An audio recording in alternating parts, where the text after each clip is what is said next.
right, everyone, welcome. Happy Tuesday. Hope everyone's doing okay and survived their weekend okay.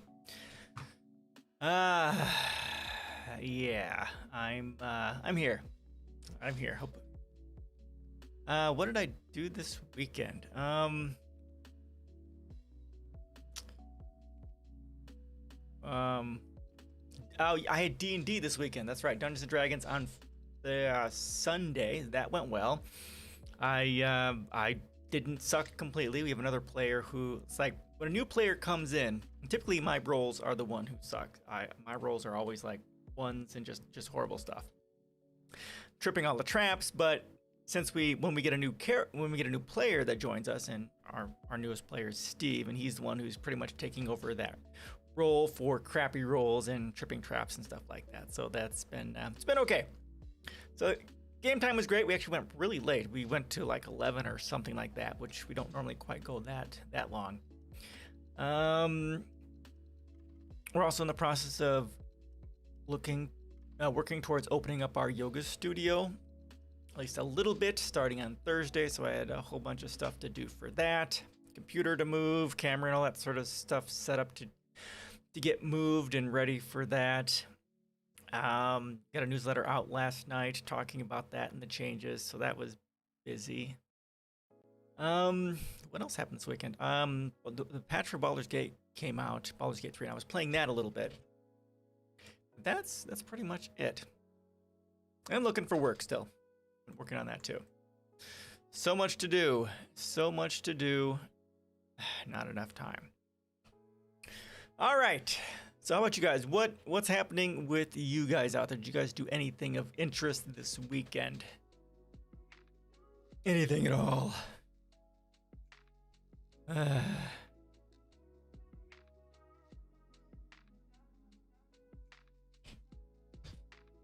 Bueller.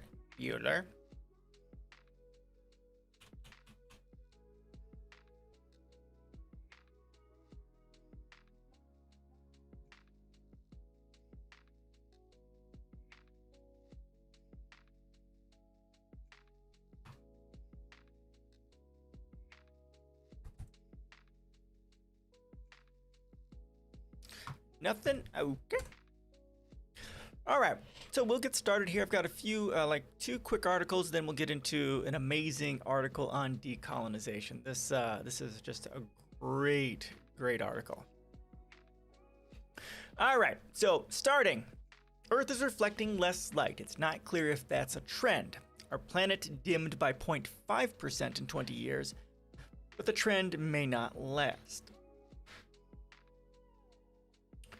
Earthshine, the light reflected from our planet to the dark portion of the moon and then back, shown here, decreased measurably in recent years, a sign our planet is capturing more solar energy than it has in the past years.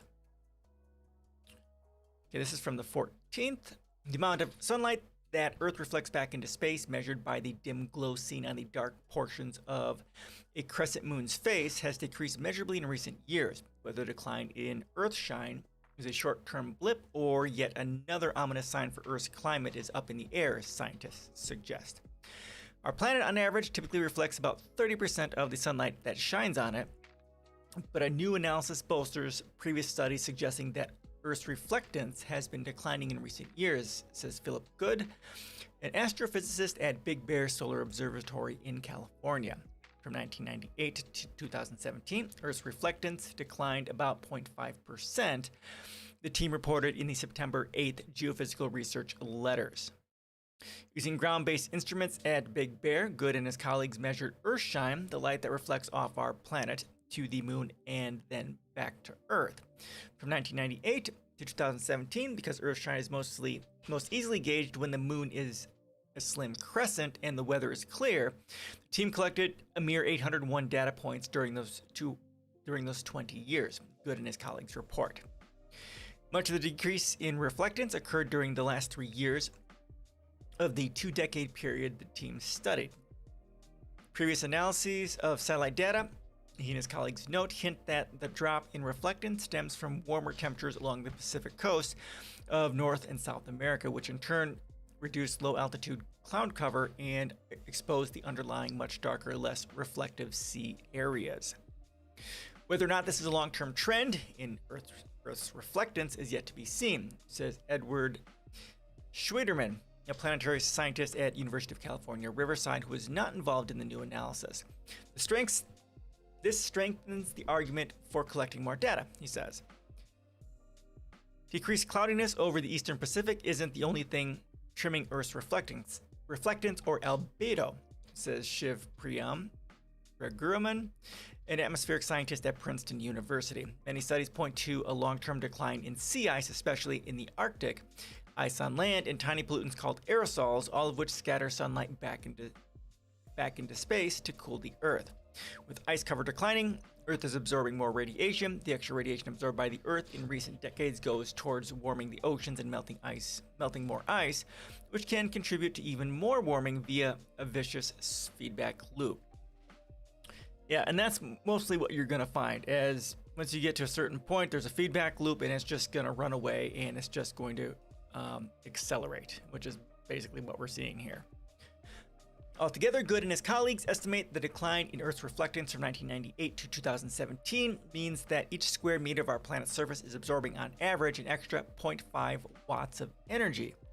For comparison, the researchers note in their study, planet warming greenhouse gases and other human activity over the same period boosted by energy input to Earth's surface by an estimated 0.6 watts of energy per square meter.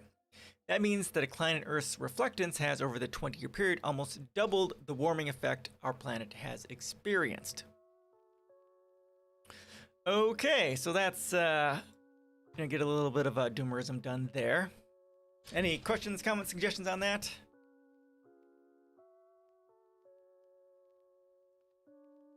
Got a little bit of good news here. They don't always do doomium, but mostly.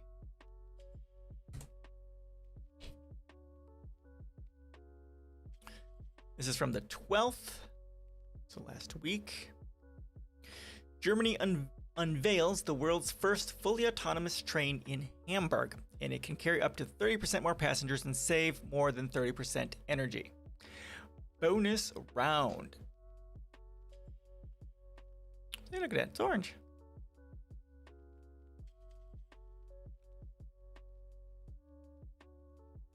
Siemens and German rail operator Deutsche Bahn revealed on Monday, October 11th, the world's first driverless, fully automated train in the city of Hamburg.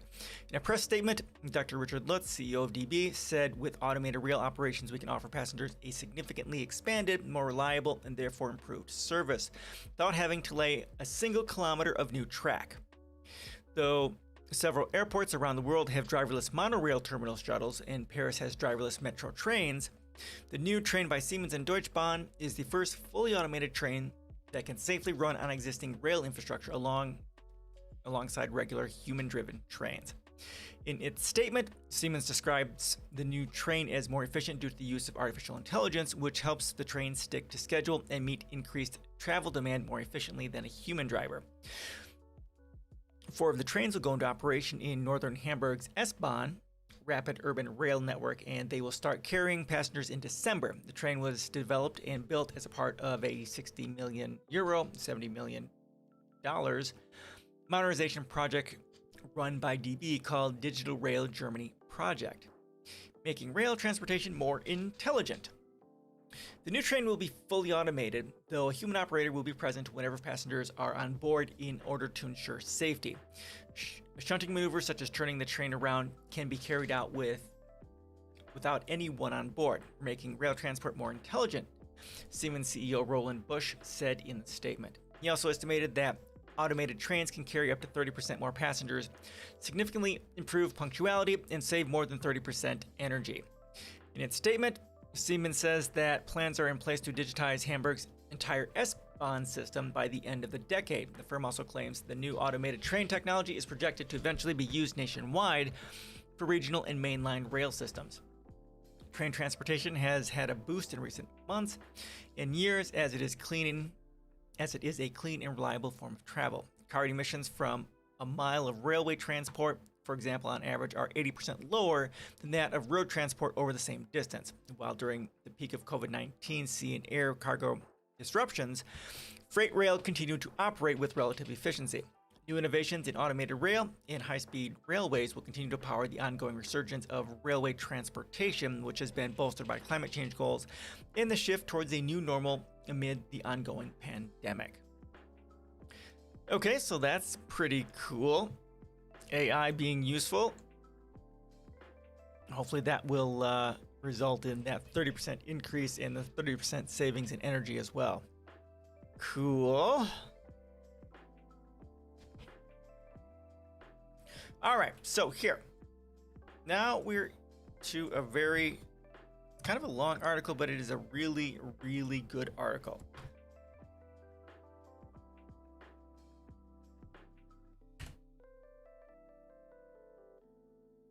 How to achieve full decolonization. This is from August of this year. Yeah, 15 October. What does it say? This is August 9/8. No, this is.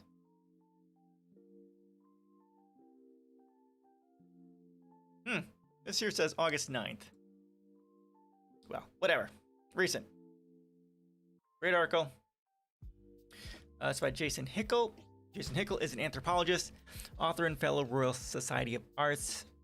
His most recent book is The Divide: A Brief Guide to Global Inequality and Its Solutions. Okay. Cool. All right. Here we go.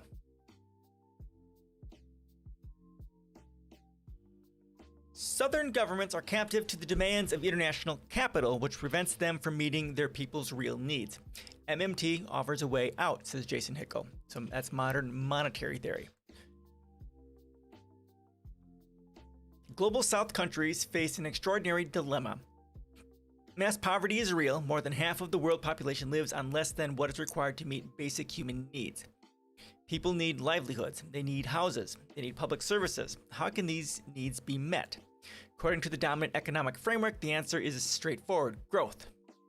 Grow the gross domestic product, GDP, create jobs, and then tax income in order to pay for the things that are necessary to improve people's lives: healthcare, education, housing, transportation, decent food, and so on. Every neoclassical economist will tell you the same thing. GDP growth is the precondition for development. Yeah, and this, again, I've studied MMT a little bit, and this whole concept here drives me nuts because that's not how federal fiscal policy works. As a matter of fact, I was in the process of writing a post. One of my relatives posted something talking about how the government is like a household and budget and that sort of stuff. So I was like, no. So I have a post I've started writing on this just to kind of tear that apart a little bit. So this is it's a really great post on this topic. So how do you grow the economy? Here's where the dilemma appears. One might try to use the same tools of the affluent nations in the global north. Broadly speaking, the US, Canada, Western Europe, Australia, New Zealand, Aotearoa, and Japan. What the fuck is that? Oh, New Zealand. Okay, this must be the islands or something off New Zealand in that area, right? What is that? Okay, so it's the Maori name for New Zealand. Oh, that's interesting.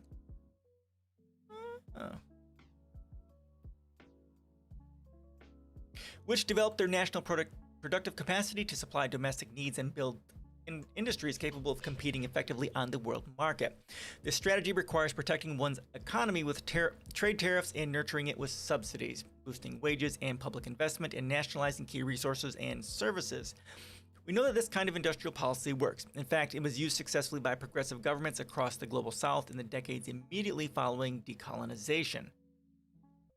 But that path was closed off beginning in the 1980s. Reagan, Thatcher, right? Northern powers realized that the shift toward economic sovereignty in the South threatened access to cheap labor, raw materials, and captive markets they had enjoyed during the colonial era. So they intervened using the World Bank and the International Monetary Fund to impose structural adjustment programs across the region, with the exception of China and a few East Asian countries, forcing governments to dismantle tariffs and subsidies, cut wages, and privatize public assets. Yeah, so in my policies I talk about this, right? And talk about it here on this channel, right? World Bank and the IMF are methods of engaging in economic warfare against the global south.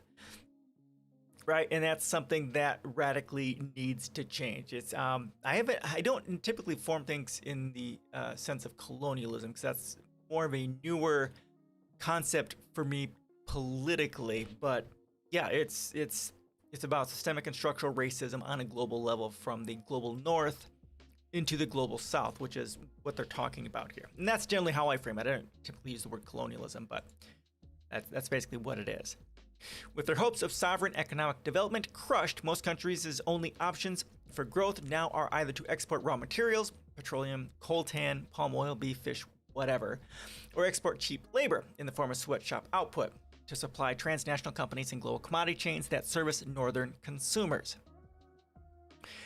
Export fallacy. Both of these routes are problematic. Extractivism is ecologically ruinous and socially destructive, and it's a raw deal because low-income countries lack bargaining power in the world economy, so have to sell the resources for extremely low prices. Meanwhile, relying on sweatshop exports means poverty, wages, and permanent exploitation. Plus, in order to please the barons of international capital and attract investment, and attract the investment required to get these projects off the ground, you have to cut environmental regulations, labor protections, and corporate taxes in a brutal race to the bottom. Under these conditions, the yields of growth are mostly captured outside the country, and precious little trickles down to ordinary people. Right, and that's part of the IMF arrangement, right? Pretty much for the loans you get from the IMF, and I think the World Bank as well, that pretty much all that money goes towards basically you creating industry, which is then exported to the global north. It can't be used for infrastructure, for healthcare, sanitation, farming, sustainable energy, or any of that stuff that would actually do good to make the country more sustainable and better for the people. That's distinctly not what they're for. Again, it's about austerity. It's austerity for the countries who have IMF, World Bank loans, and massive profit for those who are in the global north, who are stealing their resources for fun and profit. This arrangement works beautifully for international capital, as it ensures a steady supply of cheap labor and raw materials, but for southern governments, it's a terrible bind. In order to provide for their citizens' most basic needs, they have to offer themselves up to be exploited by rich nations and transnational companies, which of course inevitably works against the very goals they are trying to achieve. This is why we have the absurd situation where countries that are fabulously rich in labor and resources remain mired in mass poverty. It's because their labor and resources are organized around the economic interests of the rich world. In other words, their labor and resources are organized around making the global north rich. We can see this clearly in the empirical record. Recent research shows that rich countries rely on a large net appropriation of resources and labor from the global south, including 10 billion tons of raw materials, 800 million hectares of land, 23 exajoules of energy, and 200 million person years of labor per year. Let's put these giant sums into perspective. That amount of land could be used to grow nutritious food for 4 billion people. The energy would be enough to provide electricity and internet for the entire population of Africa, as well as powering infrastructure for healthcare, education, and public transport for all. In other words, an extraordinary amount of the South's productive capacity is used to supply food, tech gadgets, and in fast fashion to affluent northern consumers, when it could be being used to meet local human needs. Exactly, much of what I just said about the IMF and the austerity of their loan structures. Now, when I look at I talk about like how pretty much all countries need to start changing. It's basically, I don't want to say it's isolationist, but countries need to shift their economies, their manufacturing, and everything to be as self-sustainable as possible. Like the United States. We like they're talking here, we import stuff from all over the world. Now that's good for these other economies, but it's bad for us in general because, well, the trade agreements, right? They ship jobs from here, from our country to other countries. China, Taiwan, Korea, whatever. So those are lost manufacturing jobs that we have here. Therefore, we increase poverty and hardship, and people suffer in this country. And we also need to, so we need to start bringing those jobs back here, start increasing our, getting rid of fossil fuels and shifting over to sustainable energy. And again, trying to make as much of that stuff here. And of course, also shifting to vertical farming as well.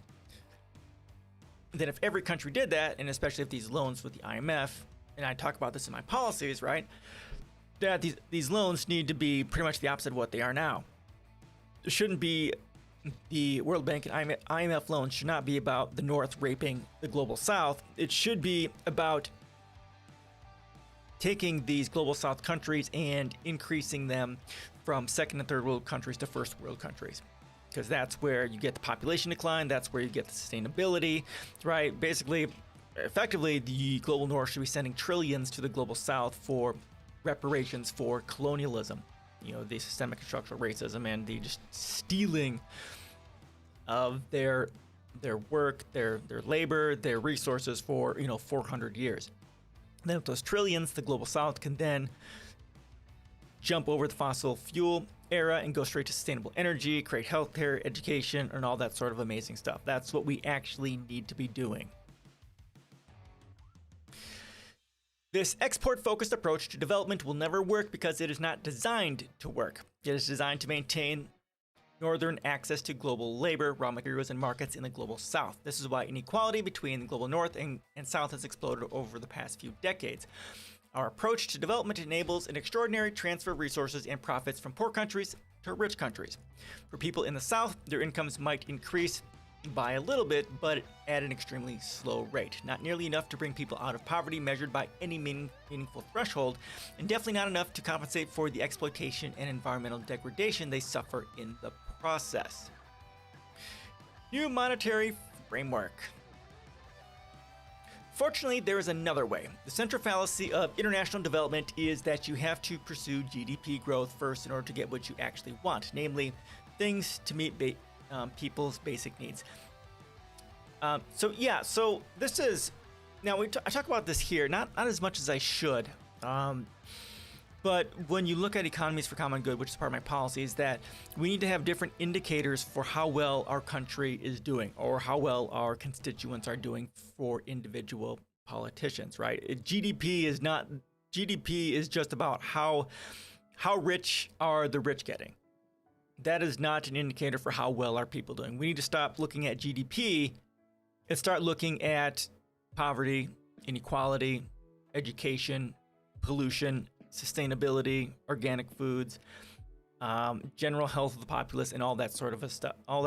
That's what we need to be looking at first. GDP is at best a secondary indicator to look at because it doesn't tell us how well the people are doing, how well the people are doing, honestly.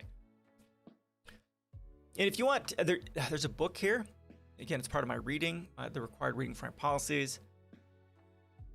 It's Kate Raworth. She kind of goes into this through her Donut Economics book. It is an amazing read. We read an article on this last year. Then I liked what I heard, and then I read the book. The book is amazing. It really tears apart the problems inherent with contemporary economics and the assumptions and stuff that it's based on, why it's highly problematic. Then she gives her little, do I have an actual picture? I don't have a picture. I should put a picture in here. But her Donut Economics here, you kind of see like the social aspect and then the environmental aspect as a way of judging how well our country is doing. And again, not really looking at GDP at all because that's barely something to look at. I'll just go and throw this to you. This will take you to this page, and then there's links here for her site and to buy it and all that sort of stuff. Amazing book. Dear God, read it. I was blown away by it.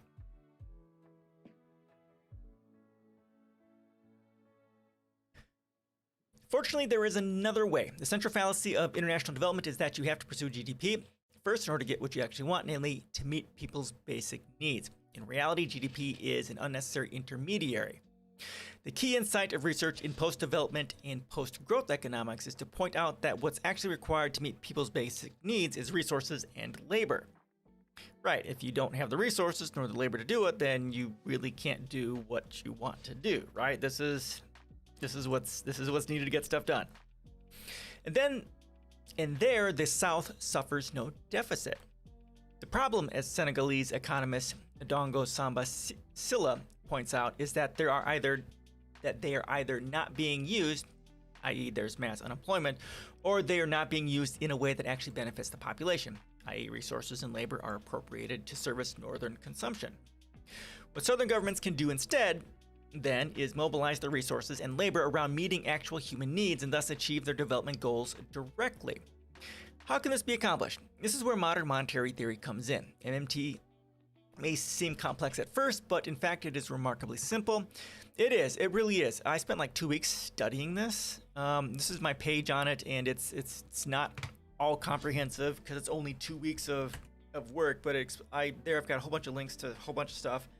So if you want to learn more about it, there's a whole bunch there. And there's this amazing link to like a small, like a $2, $4 book, which the contents of which is available on their original website. So it's for free. It's kind of federal fiscal policy in graphics or something like that. It's really, really powerful. So go ahead and read that as well. Once you understand how the federal spending actually works, it's pretty mind-blowing what's possible, and it's pretty enraging what the United States is doing and other countries are doing when they don't need to. All right. As MMT economists have long pointed out, governments are not like households. They do not have to earn money through, say, taxing or borrowing in order to spend. They can create money for public spending simply by issuing currency and expanding the deficit. This is not a hypothetical scenario. It is how governments actually work. They fund public services and public employment by creating money, and they do not have to worry about balancing the budget because they cannot become insolvent in their own currency. Yeah, so the very basics is just this. Congress passes a law. The appropriate congressional spending accounts have zeros added to it so they can spend the money, and then they spend the money. That's it. That's all there is to it. I mean, that's how federal spending works. It's that simple. Taxation has nothing to do with federal spending. Not directly, at least. Because federal taxes do not fund federal spending. There is a complete and total separation between the two. I actually have an infographic on this. Can I find this? Can I find you? I do. Yeah, and this is the one I was going to put in that article that I was going to write. Let me go ahead and bring this up for you. Switch this to display capture. Here you go. So, Congress passes a bill. Congressional spending accounts are updated with zeros needed to pay for it. Congress spends the money in programs, business subsidies, tax credit, grants, loans, federal contracts, and so on. Then taxation, your money goes into federal taxation and then it just goes away. That's it. That's all there is. And a deficit means that there is money left within the economy in the form of savings, services, and investments, which is, of course, good for the economy. If you have a balance or a surplus on the federal level, that means people are pulling money out of savings or investments or taking out loans or payday loans to pay the bills, which increases the instability of the economy and results in eventual recession and depression. So this is something that that the people need to understand, and we need to start making our Congress understand as well, because they get paid to not understand this, because by not understanding this, they can inflict austerity upon us and ensure that the rich get their money, get their profits while impoverishing us. Socialism for the rich and austerity for the peasants. Of course, there are limits to money creation. If you spend too much money in the economy, demand may overwhelm the country's productive capacity, which risks driving excess inflation. But if this happens, there's a simple solution. You can use industrial policy to expand capacity where necessary, and you can tax excess money back out of the economy, starting with the richest in society. Exactly, and that's one of the main uses of taxation, to reduce inequality. But fortunately, that's not the way we use it here, unfortunately.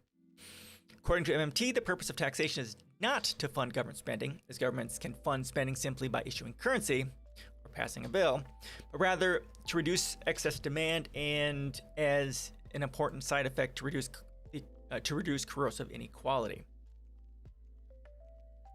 MMT opens exciting possibilities for an alternative economic model where national currency is used to mobilize domestic resources and labor to accomplish human development.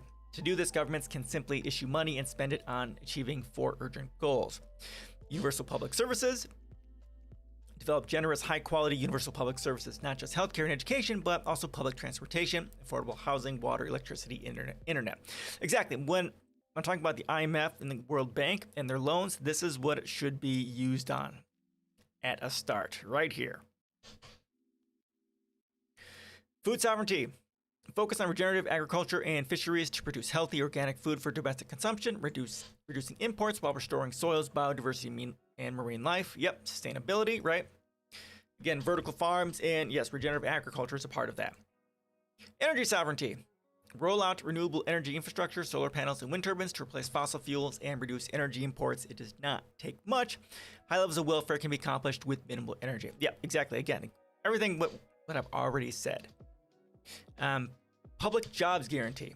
All of the above requires labor, so governments need to ensure that anyone who wants to can train to contribute to socially valuable projects and be paid a living wage, such as building houses and infrastructure, staffing, public services, expanding renewable energy, regenerating farmland, etc.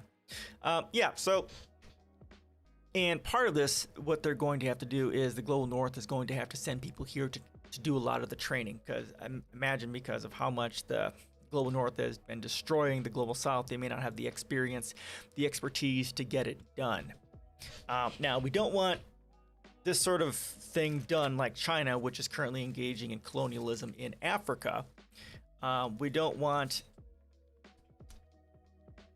to do the opposite of what Africa is doing, or what China is doing. China's coming in here and they are building everything for the people in Africa, so the people in Africa don't have the expertise, the resources, or ownership over things like that.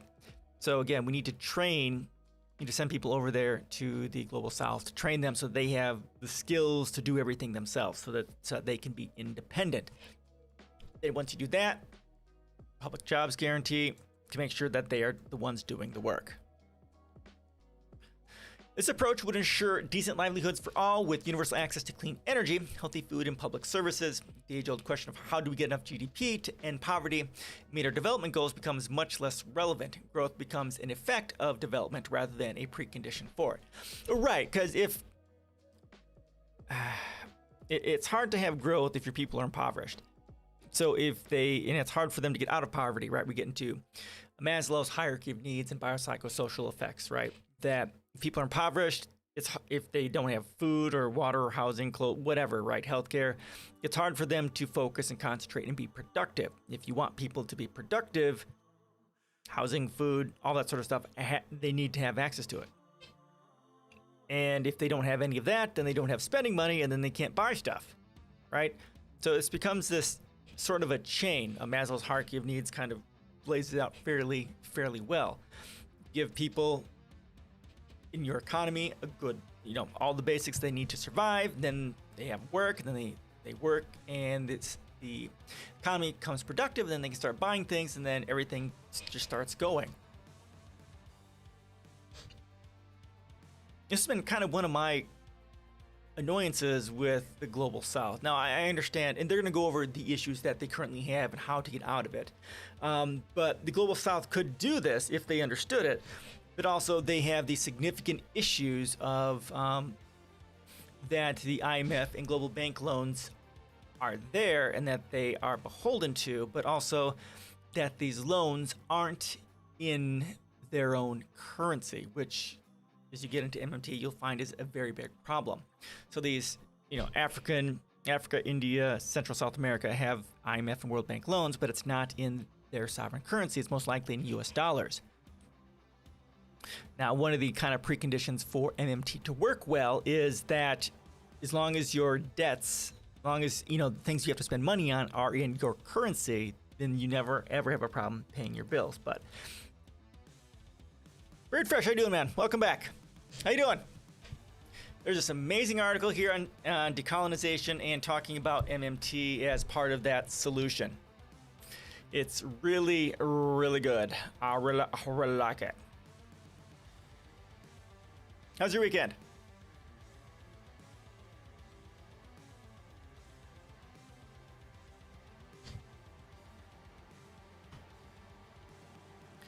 MMT? You know what MMT is? Modern monetary theory?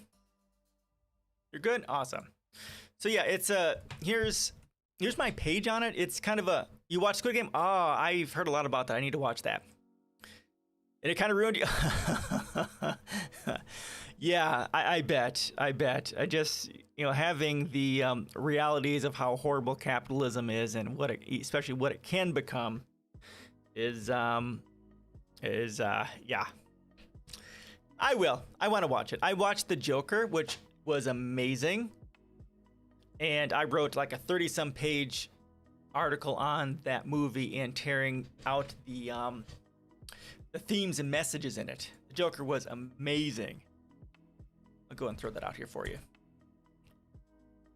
Love that sort of stuff. Here's my post on it if you really want to get into it. So modern monetary theory is basically, this one felt way worse. Oh, I bet. Yeah, because there's people murdering people just to survive or something crazy like that. Yeah. Oh yeah, I bet. Is it a movie or is it a series? I think it's a series, isn't it?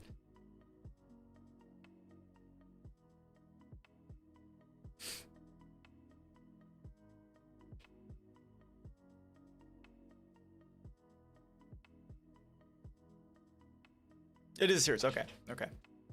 Yeah. You binged it too? Oh my god. Wow. How many episodes is it? Can't be that many if you did it one night. Which is like the worst way to yeah, get it all crammed into your brain, get all those feels all just swirling around. Yeah. Well, if you're gonna do it and get it out of the way, then you can move on from it. Watch something even more depressing. Like go outside and read the news or something. 9 to 50 minutes? Oh, okay. Oh, wow. Oh my god, dude. Wow. Good for you, though. 9 episodes of 50 minutes each. Wow. That's dedication. I don't do that very often, especially that much. I rarely have the time to do it, but I have done that on occasion. But it's nice to sit down and have the time to do that. So good for you. Good for you for having the time to do it and tearing through it like it was nothing. Cool. Now I really want to watch it. So modern monetary theory is it's for some, yes, for some, yeah, for some things. Now for this one, okay, all right, I'll keep that in mind. I won't have a chance to binge watch it like that anyhow, but yeah, I'll get to it.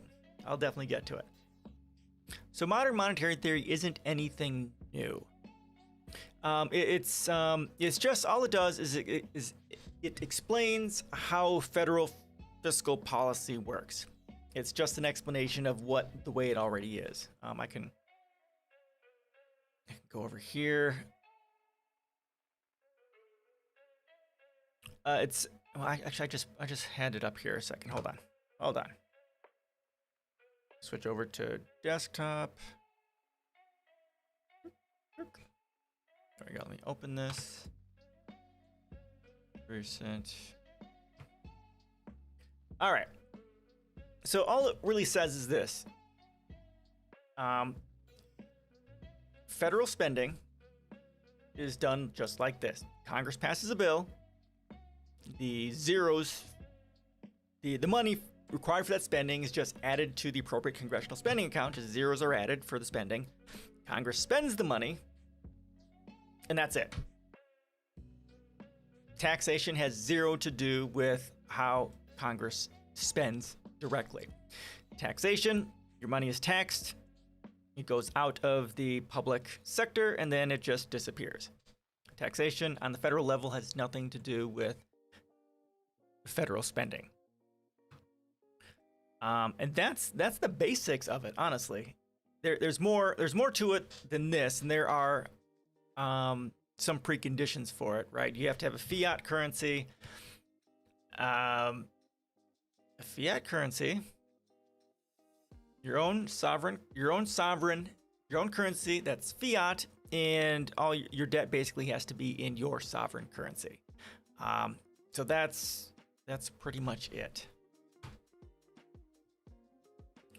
And if you want to get into it, there's this amazing right here. So this here is, it's a book, but here are the links on it. The government basically just prints new money to do things and, well, burns it. Yeah, that's basically it. Yep. This diagrams and dollars. This goes through and explains it using diagrams, and it's really, really good if you want to kind of get into it. So yeah, that's the basics of it. Stephanie Kelton, she's amazing. On my page on MMT kind of goes through it, has links to all this. Yeah.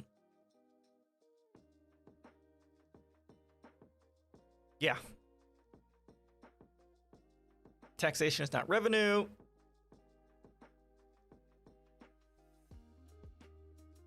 Yeah, that's the basics of it. If you want to go into it, I have my link is posted up above, I think. Do I have it? I do. Yep, it's posted up above. And there's links to it. You can go on from there. So yeah, that's the basics of it. And they're going to get into it a bit more down here, talking about... Okay, good. Yeah, they're going to get into it a bit more here when talking about the Global South and decolonizing and setting themselves free, basically, from the Global North and our predations. All right, so now that you got the basics, now I can hear your objection. MMT might work for rich countries like the US and UK, but not for poorer countries which rely so heavily on foreign finance and investment. Rich governments can only get away with printing money and expanding fiscal deficits because they have such extraordinary geopolitical and economic power, which means investors will be happy to buy their bonds and extend credit regardless of what their fiscal and monetary policy is, precisely because these countries are so dominant. But most Global South countries do not enjoy the same privileges. Colonizers understood the key principles of monetary policy. Whoever controls the currency gets to decide how labor and resources are used.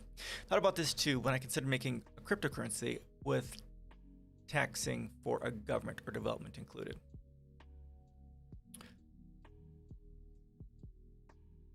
Interesting. So like the purchase of the cryptocurrency or the mining of it would also include the taxation for the government. Yeah, cryptocurrency. We're not such big fans of it over here. We've kind of, yeah, it's such a waste of energy. I mean, it's just like it has. Globally, there's enough energy being used in that it's like a whole country, like Bolivia worth of energy. And all it is doing is math. It's just converting energy into money. Yeah, no, I had some too. I just recently divested of it because I needed it for other things.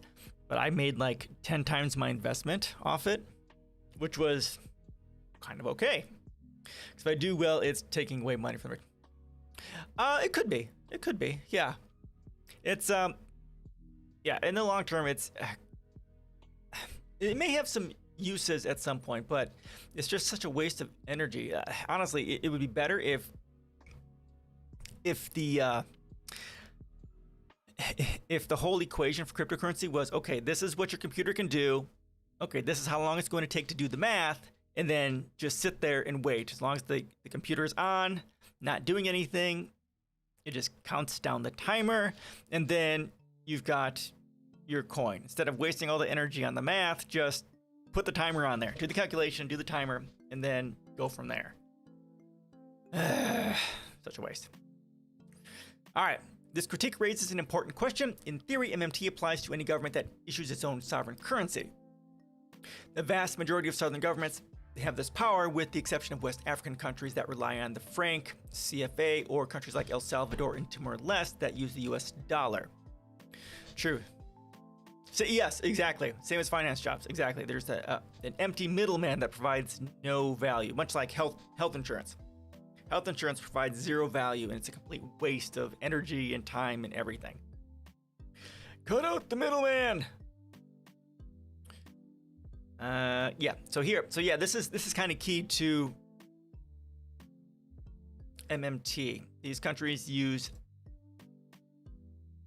a form of money that they don't have control over. Advertising, yes. Yep.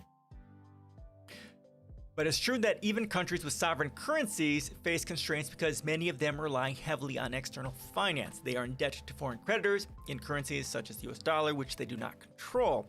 External debts have to be paid back with interest in foreign currency, and to get foreign currency, governments have to organize their economies around the desires of foreign capital. Yeah, it would be. The world would be such a better place without advertising, but you can't get rid of advertising. Will not go away until we get rid of money. It's the only way, because the entire point of advertising is to get people to buy stuff so they can make more money. Yeah, capitalism. Arr. Colonial legacies. This arrangement is no accident. When the structural adjustment programs of the 1980s dismantled domestic industries, they rendered global South countries dependent on imports and therefore also dependent on foreign currency and creditors. This is a problem not only because it requires them to render themselves exploitable, but because it also limits their policy options. Foreign creditors require fiscal and monetary discipline. Governments cannot use deficit spending because their creditors and their rating agencies will punish them. Capital will flee and borrowing costs will rise. Plus, deficit spending is against the World Bank and IMF rules, so any government that is subject to multilateral debt has its hands tied. This right here is so fucking destructive. And I just recently add the counter to this in my policies. So, foreign creditors require fiscal and monetary discipline, meaning governments cannot deficit spend because they're creditors and will punish them because they're doing good for their country, and borrowing costs will rise. Plus, deficit spending is against World Bank and IMF rules. So again, the World Bank and IMF is a form of economic warfare for the global North against the global South to end up stealing the resources from the global South and ensuring that the global South stays impoverished. Again, my policies talk about this. We need to get rid of it. It's such a God. It's so fucked, and it just makes me so rage-filled. I think I talk about that in here. I have a whole section on this. Austerity measures. There we go. In economic warfare. Rage. So, yeah, and one of the things with MMT is that basically deficit spending is when you deficit spend, that's money that's left into the public sector. And that's a good thing. That's savings, that's investments, that's services and stuff like that. If you have a balanced budget or a surplus going on, that is money leaving the public sector in the form of loans, getting rid of investments and people and stuff like that. And it's devastating to people and to the economies. Pretty much every time we've had a surplus or a balanced budget, a recession has almost always followed because of the harms caused by that. Keeps going on for some reason, so it's about other countries becoming dependent on your economy and currency. Yes, that's what they're talking about here. Much like the policies of the World Bank and the IMF rules effectively forces the global South, the Central South America, Africa, and so on to be dependent upon the global North because they have loans which are not in their own currency. So whatever currency that the various African countries have, the loans aren't in that, which they could just, pass a law and pay it off. Typically, the loans that they get through the World Bank and IMF is in US dollars. So therefore, they have to get US dollars by doing things for the United States or the countries that use the US dollar, which has them indebted and using their resources not to help make their country better, but to allow the global North to take the resources so that this country can pay back their loan in the US dollar. Financial dependence is how the colonial relationship is maintained in the post-colonial era. It is the iron fist by which northern capital continues to rule the South, and it's a vicious circle because you rely on foreign currency. You rely on foreign currency, meaning not your own currency. Therefore, you cannot use deficit spending, at least according to the rules set forward by the IMF and the World Bank. And because you cannot use deficit spending, you are forced to rely on foreign currency, and that means opening yourself to exploitation by rich countries. Exactly. So like I say here, right? I'll go over my policies here real quick. Especially as implemented through the IMF and the World Bank, austerity measures are economic warfare and should be abhorred and prevented, for it usurps national sovereignty and strips national resources from its people and casts them into poverty, while allowing U.S. companies and the global north at large to profit from such processes, which is highly unethical, inhumane, and abhorrent. All austerity-based loans need to be terminated with extreme prejudice. All foreign companies that have gained from such processes must return such resources and industries back to the ownership of their respective countries. Because a lot of which, like, there was like Panama, Costa Rica, Panama, Haiti.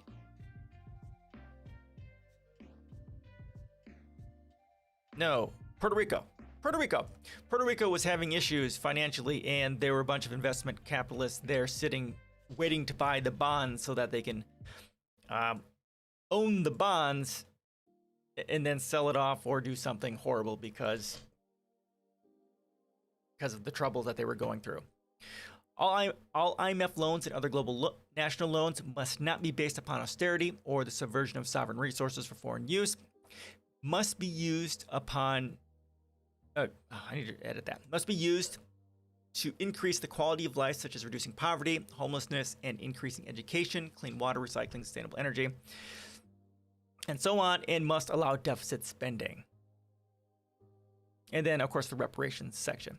Much with the global north exploiting the global south, the global north should basically be providing trillions of dollars in reparations to the global south for their exploitation over the last 400 years. All right, this is a long-standing strategy of colonial power. During the colonial period, Europeans needed ways to compel people to work on their plantations and mines, or to shift from subsistence production to export production. One option was to use direct coercion, like enslavement, and certainly they did plenty of that. But they also resorted to taxation. Tax the local population in a currency they do not possess. Any colonial currency will do, so that in order to get it, they have no choice but to work in European industries for wages or sell things to European buyers. Global North, Lexi, how you doing? Welcome. How you doing today?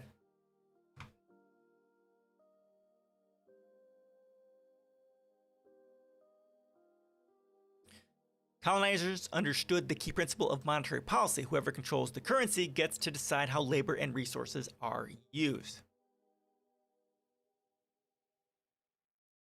This is such a good article. I'm good. My back's giving me a little bit of issue today, but I'm enjoying this article and what it's talking about. And we're going to get to what the author suggests that the Global South do to help throw off the chains of colonialism. And it's pretty cool. Pretty cool. I'll go ahead and share this again so you have access to it.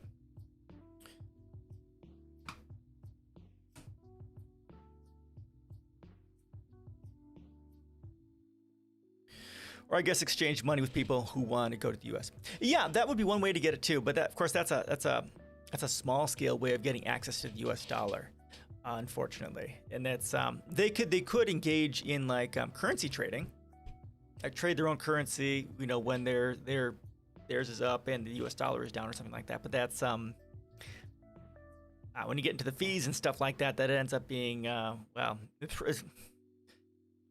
unless their economy is super strong, it's very difficult for a currency in the global south to be anywhere near rivaling that of the US dollar or the euro or something like that, unfortunately, because by virtue of the process of the exploitation of the global south through the IMF and the World Bank and things of that nature. But that would be cool if they could do that. There has to be the right Demand. Yes, exactly. There has to be the demand, of course. Exactly. Demand. Supply. Yep. We would need people to want that currency first, which is highly unlikely en masse for a country in the global south. When colonial powers withdrew their flags and armies from the south, this arrangement didn't disappear. It just changed form. Today, the artificial scarcity is maintained by enforcing structural dependence on international capital, World Bank and IMF, and enforcing fiscal and monetary discipline, again through the IMF and the World Bank. All of this ensures that capital has access to cheap labor and resources and maintains a steady flow of tribute from the south to the north. All right, so now we're going to get into what this author says is a way they can get out from under this, and it's awesome. It's awesome. Brings a tear to my eye. Like, I talk about some of this stuff. Do I talk about some stuff? I don't think I do. But this is kind of, I've thought about it like this, the way he's going to be talking about, but I haven't talked about it on stream necessarily, and I don't think I talked about it in my policies either. But this is really cool. Breaking free. Fortunately, there is a way to end this reliance on foreign finance and investment. There's nothing to stop a southern government from using its full monetary powers within the limits of the economy's productive capacity. But to do so, they have to break free from the power of international creditors. That means defaulting on external debt obligations, or at least defaulting on any creditors that prevent them from deficit spending.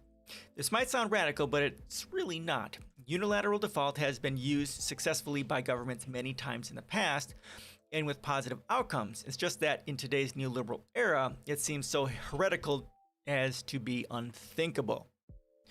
Of course, there would be consequences. Default might make it more difficult to borrow on international markets, at least in the short term, probably around a year. And angering international creditors is likely to cause currency depreciation, which in turn makes imports more expensive, specifically energy and food, which comprise the majority of southern imports.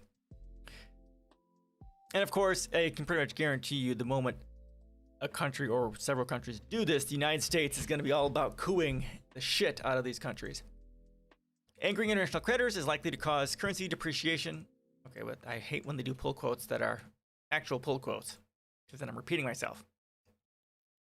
Some of these negative ramifications can be mitigated if, for example, multiple southern countries coordinated default together, the United Debt Resistance, that the revolutionary Kanabe President Thomas Sankara famously called for in the 1980s. This would reduce creditors' leverage and force them to swallow the losses. Solidarity, bitches! But preparations would still have to be made for the fallout. The good news is that these would take the form of the 4 key measures I outlined above. Basically, spending your money on housing, education, sustainable energy, sustainable farming, and that sort of a thing. Making the internal infrastructure for your country resilient and sustainable. Relying on national currency instantly eases the need for foreign credit, and working towards self-sufficiency in energy and food goes a long way to reducing the need for imports. Tariffs and subsidies can be used to develop national industries, substituting imports and further reducing reliance on foreign currency and creditors. Northern trading partners will be upset, but since the aim is to be less reliant on these racist assholes, this shouldn't matter as much as it does now. Taking this approach would bring an added benefit, reducing inflation pressures. As Fadal Kaboub from the Denison University has explained, when inflation happens in the global south, it's quite often imported from currency exchange rates and trade imbalances. The MMT approach to development therefore offers a solution to inflation, rather than creating a risk of inflation, as people often assume, by reducing dependency on foreign currency and imports. As for cases where imported goods cannot be substituted, we can minimize trade with northern countries and opt instead to trade with southern partners, where the terms of trade are fair, delinking, as Egyptian economist Samir Amin put it, from unequal exchange with the north. Exactly. This is exactly what they need to do. I mean, the Africa is larger than the United States is. Like by a bit, like 25, 30%, 40%, something like that. And if they are able to start shifting to sustainable energy and sustainable farming within Africa itself and trading within Africa, they could pretty much self-power their own salvation to an extent. We can also impose capital controls to prevent finance from fleeing the country, rules that require investors, companies, and rich people to get approved and pay fees before moving their profits or holdings abroad. Yeah, I talk about that in my...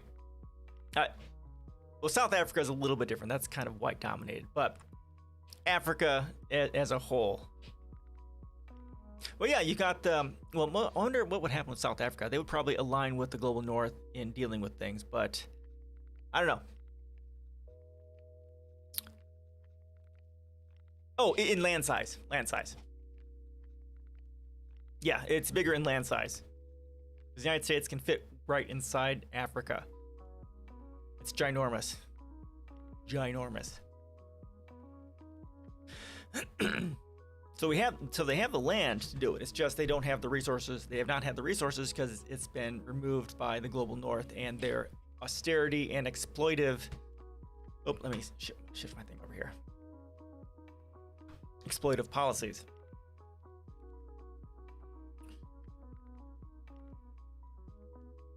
So all right. So I talk about this in my my policies as well.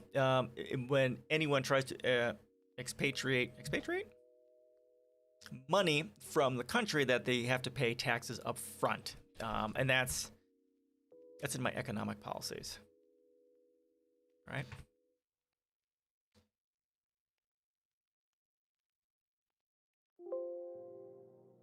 Expatriate. Yeah. Taxes and have them due prior to expatriation. Yep.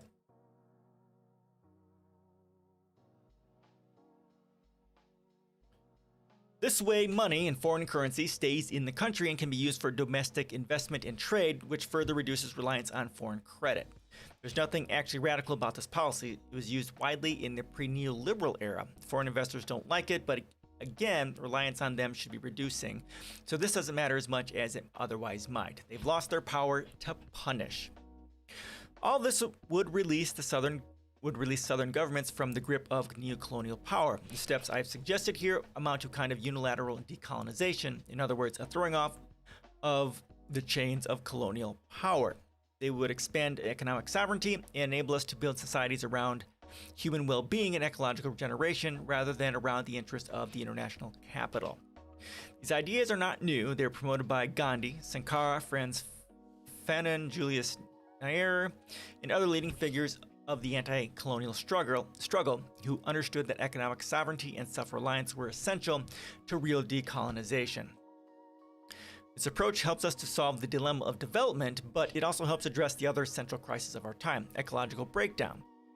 Research in industrial ecology makes it clear that global ecological breakdown is being driven overwhelmingly by rich nations. Yep, the global north. The global north is responsible for 92% of all emissions in excess of the planetary boundary. I've calculated this using an equality attribution method that takes into account historical carbon emissions and ties emissions to where they are consumed. They have colonized the atmosphere for their own enrichment. Yeah, if you look at it historically, the United States is historically the largest polluter in the whole world. And that's the truth. High-income countries are also responsible for the vast majority of excess resource use, with per capita consumption at more than 4 times sustainable level, much of which is plundered from the global south. Research in the field of ecological economics has made it clear that if we are to have any chance of keeping global warming under 1.5 or 2 degrees Celsius and reversing ecological breakdown, rich countries will have to scale down their energy and material throughput, in other words, degrowth. World. What's that, Lexi? End the world. Yeah, and it would take radical change for us to save humanity. Currently, we're headed for the worst case scenario, RCP 8.5, which is a 4.6 degree increase by 2100. It would take radical change on a global scale to stop this. In the you said world a bunch of times. Oh, okay. Gotcha. Just joining into the chorus. Gotcha. Cool. So yeah, we require radical change globally in order to prevent us from bypassing this temperature barrier. Is this really a thing we should hope for under the current system? Won't this create a lot of tension that might lead up to war if we can't exploit another group behind the scenes? Well, I don't think it won't lead to war. It'll just we can hope for it, that the global south would do something like this, specifically Africa. And like they've had people there talking about it before historically, but it wouldn't result in war. It would just result in, much like we've seen in Central and South America, coup after coup after coup to destroy it. There would be, the United States would attempt to stop most of it if they could, because, we have to exploit the global south because, we're a bunch of racist fucks here in this country.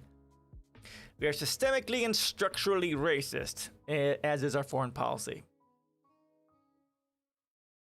It would be nice if they did this. I mean, like 5, 6, 7 countries just got up and said, fuck y'all, we want to take care of our people and shift to sustainability. I mean, they have rare earth minerals down there. They just don't have the factories, and they don't necessarily have the factories right away or the necessarily the expertise to do it. We need to power cheap consumption. We need to help them get there. Like my policies, I talk about this specifically. Reparations. Like I've already said this, right? We need to be sending trillions of dollars there to have them upgrade their economy directly from second and third world countries to first world countries in infrastructure and all that sort of stuff, because that's what needs to be done, because currently second and third world countries are going through the fossil fuel era in order to try and power their production. They're following the same thing that the United States did, fossil fuel era, which is where the majority of the historical greenhouse gases came from, but we need them to skip that and go directly to sustainable energy. Wouldn't really want to boost their economy. I want to get rid of it. I mean, China is like about to reverse the roles with America, which isn't really that great, which I mean is to try to implement communism. They won't. China would never do communism because communism means getting rid of money, and getting rid of money means those in charge, the autocratic, tyrannical regime would lose all of their money in Africa.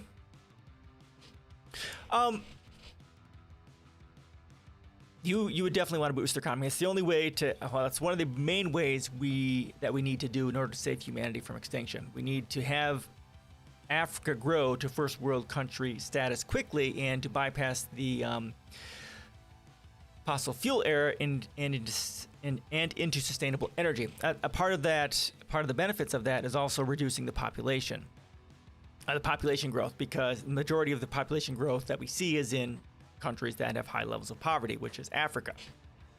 A major byproduct of advancing to first world status is the rate of births goes down, and you'll see that pretty much everywhere in the world. There are a few countries that are suffering from a population decline. So if you're worried about overpopulation, which isn't a thing, I have a post on this that I want to write, that I've started to write, that if you want to deal with the quote overpopulation non-issue, making sure second, third world countries shift as quickly as possible to first world status is the way you deal with it. And if you're going to deal with climate change, that is also what you have to do. All right. Blah, blah, blah. Yes. Enforced degrowth. As a number of scholars have pointed out, degrowth in the North entails a reduction in extractivism and liberates Southern labor and resources for other ends. But scholarship in degrowth faces a conundrum. We know that it's possible for rich nations to scale down resource and energy use while improving social outcomes, but why would they voluntarily make such a transition when they benefit so prodigiously from the status quo? They wouldn't, of course, because corporations control our government, and that's it.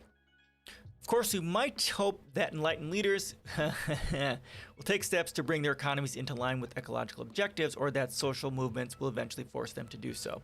But why should we wait around for this to happen? Well, because we don't have a choice, honestly. Well, it doesn't have to do with poverty. The growth comes from the transition from rather poor state to not every second child dies. Right. Exactly. It's called the economic transitions, right? It does have to do with, from poverty comes children dying, right? And obviously on this scale in Africa, we're talking about extreme poverty because they don't even have a place to live, don't have sanitary water, right? That's a poverty of sorts. Just mean China is, of course, pretty damn capitalist right now. Yep, it's what authoritarian state capitalism. It just has more authoritarian approach in which the things are organized on a larger scale. Yep, which is probably what caused them to grow. Yep, faster than America. Yep, and now they're getting to the point where exploiting labor in America is actually cheaper. Couldn't this happen in the really long term with Africa? So that it reverses role where it's cheaper for Africa to exploit labor in other countries? Oh, sure, it could happen. It definitely could happen. I mean, definitely. But the primary point here is to get it to, yeah, okay. Of course, anything is possible.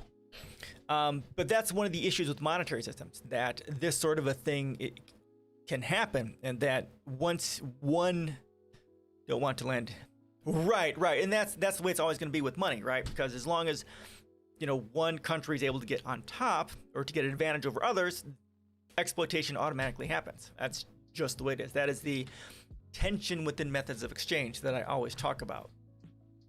And that's explained in this post, which people are tired of seeing.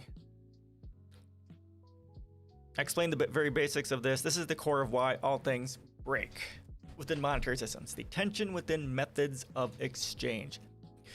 So yeah, as long as any country gets an advantage, has an advantage over others, they will exploit it to create an advantage for themselves. That's just a natural part of the cycle. That is a core, visceral trait for how monetary systems work.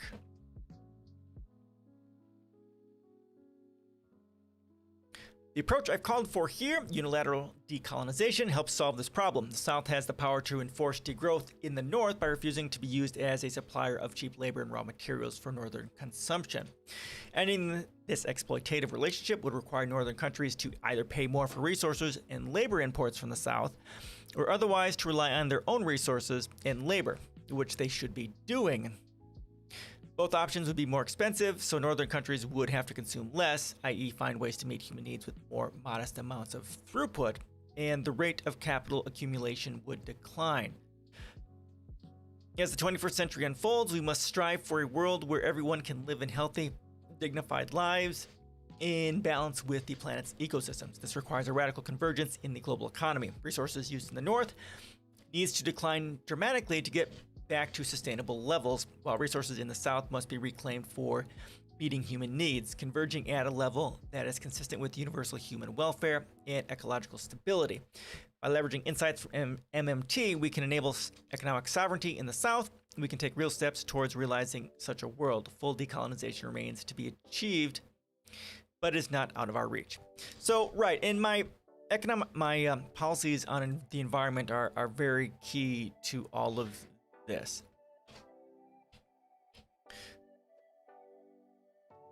Now, I made some changes to my policies after reading Donut Economics, specifically right here.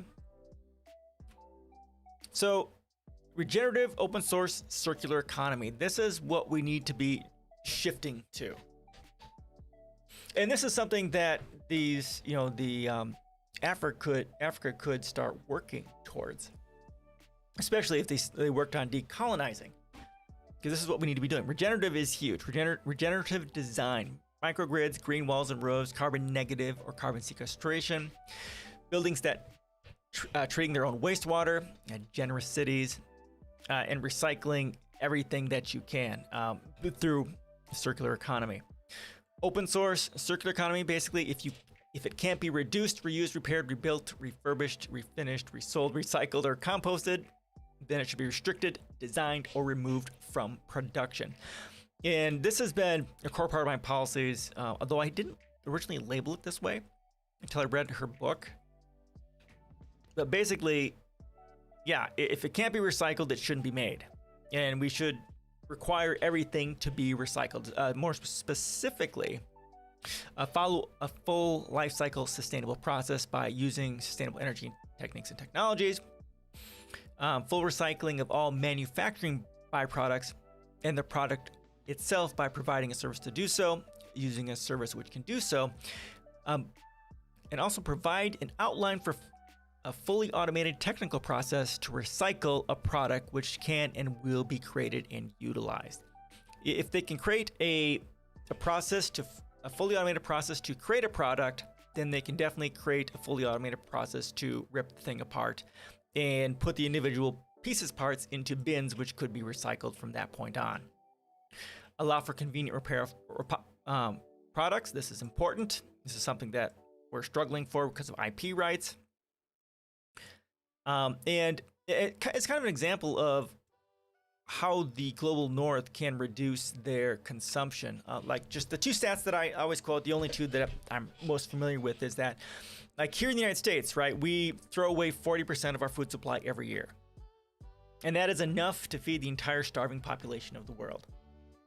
Now, there's going to be, most likely in most of the northern global north, that's going to be a similar number, at least that 40%, somewhat similar in the other countries. So instead of us throwing away 40% of our food supply, we can find a more efficient way to deal with that food and like take care of our own people here who have food instability.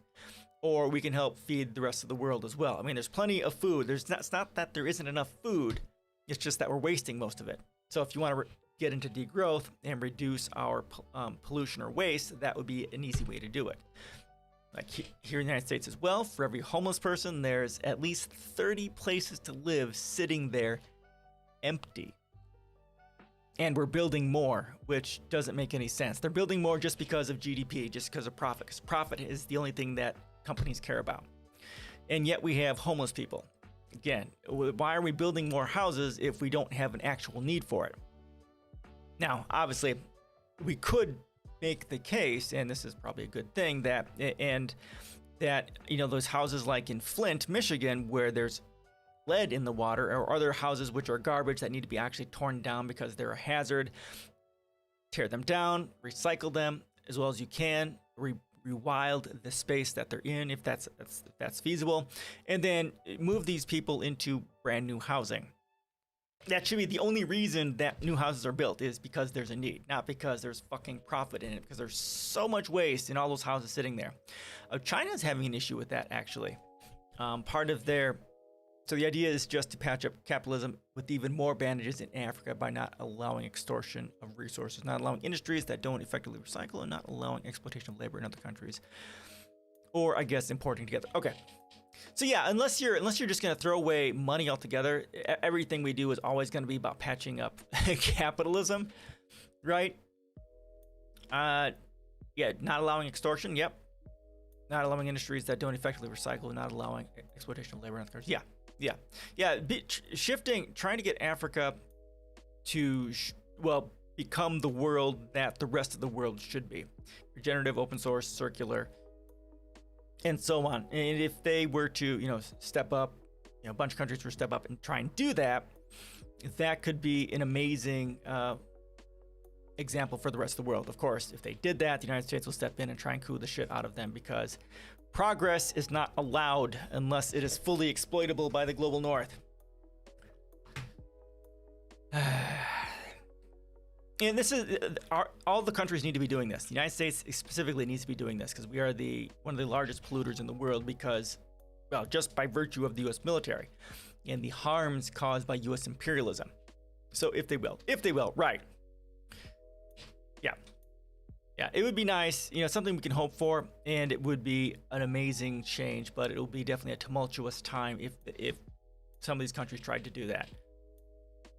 Breaking down the barriers of colonialism and systemic and structural racism is a necessity for humanity to move forward.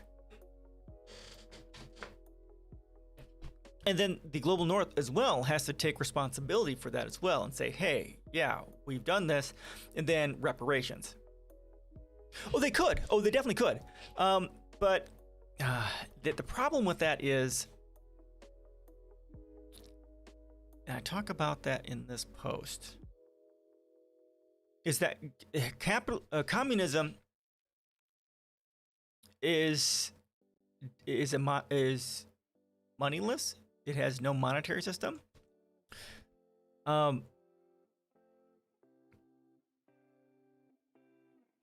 okay, when I talk about this, so if the entirety of Africa did that, if they shifted to a moneyless society and then, nationalized everything and stuff like that, they could. And that would be a quicker way towards fixing many things, because you're getting rid of the corruptions of money. Like, I talk about that here. The reasons why every single attempt to go into communism has failed is money is the primary thing, because much like you see in Russia, as you saw in the USSR and Russia and any other country that has attempted the shift to, they didn't go to communism, they went to socialism. They attempted to go to socialism because socialism is seen as that middle stage, that transitional stage in order to get to communism, that whenever that's been attempted, they always gets mired in corruption and authoritarianism because of money, because there's profit to be made. As long as those in the government can make lots of money off exploiting their people, then that's what happens when they try shifting to socialism. And now if they got rid of money, then okay, sure, they might be able to do it. And here, let me throw you this link. So I talk about why communism, socialism, communism, whatever, has failed historically. It can be. When I talk about attempting to do, I talk about a resource-based economy, not communism. But if you tried, getting rid of money and creating a society based off that, it's very difficult to do unless you are an island state. Now, Africa is a continent of its own. So if Africa did that, they have significant advantages towards doing that because they are a continent unto themselves. However, they do have a lot of coastal space, which can make it difficult to control what goes in and goes out. But another reason why it probably won't work, even if they did get rid of money, is that they don't currently have the societal values to support that, because they're still dealing with poverty and inequality, which creates a sociopathy inherent to the like Marxism might maintain money, and anarchism might not be able to fill the gaps that getting rid of money leaves fast enough. I'm not explicitly familiar with either of those. I need to be at some point. Mark, I need to read the Communist Manifesto and Das Kapital. I have not read those yet. Anarchism, I'm not that familiar with either. Just unjust hierarchies. I might be able to, sure. Anything is possible, but it's such a difficult thing to do. So if they were to drop money and then basically nationalize everything and try and create a sustainable economy within Africa itself, it could work. But then, of course, the United States is always, yeah, I'm not either. I wish I had more. If I didn't have to work for a living, I'd know a lot more. Yeah. Values are very, very difficult because they're stuck in poverty, and poverty creates exploitation and brain damage and sociopathy, and getting beyond that is very difficult. Of course, they don't currently have the technology to do this large scale, which they could, but the resources needed at least to get rid of extreme poverty isn't that much. Right. Yeah, exactly. When talking about the technology or infrastructure, they could deal with that. They have that stuff there, and they also have rare earth minerals too, so they could create their own computer industry there. So they have the raw resources to be independent, I believe. But it would be a tough go of it because, they don't have necessarily the expertise to get there. Like I was talking about reparations, right? They need to be sending trillions of dollars to Africa, and they also need to be sending the people there to train people from the global north to train the people in the global south to be able to do, specialized things like create computers and, solar panels or whatever else is out there for technology. But they could, because they have the resources to do it. But they don't have it now. So it would be a slow slog to get there, to build up the infrastructure to build computers, to build solar panels and all that sort of stuff. And build the housing and, build housing, the vertical farms, the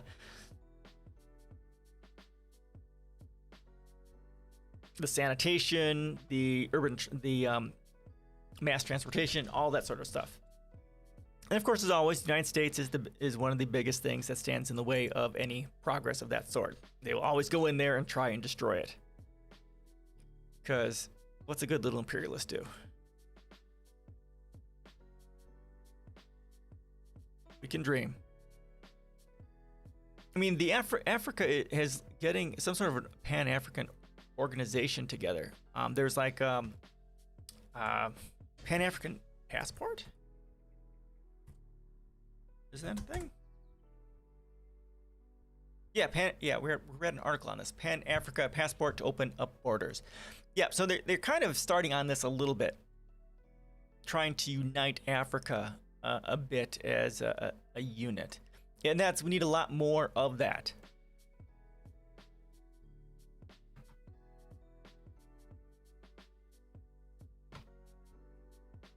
So that Africa can stop being exploited by the global north. Whew! Great article. Love the article. It's amazing. I think their values would probably be able to change quite quickly if survival wouldn't be such a struggle anymore, which wouldn't take. It could be. I mean, well, you're right, because we're looking at Maslow's hierarchy of needs, right? If they were to move quickly to take care of the basic infrastructure, housing, education, healthcare, sanitation, and people were basically, given this so that they could stop suffering and dying, and they did not have money. I mean, it's not that authoritarianism and exploitation can't happen when you do not have money. It definitely can, but if the African countries that attempt to do this were doing it for the right reasons, it's possible it could work out okay. I think it's highly unlikely, and it would take a build out like this to get. God, it'd probably take 20 years just to get through the basic build out, to get everyone out of poverty and to get sustainable energy, computers, and all that sort of a thing. It's the corruption from the brain damage received from the exploitation and the poverty and all that sort of stuff is just, it's hard to get beyond. And I write about that sort of a thing in, come on, get over here.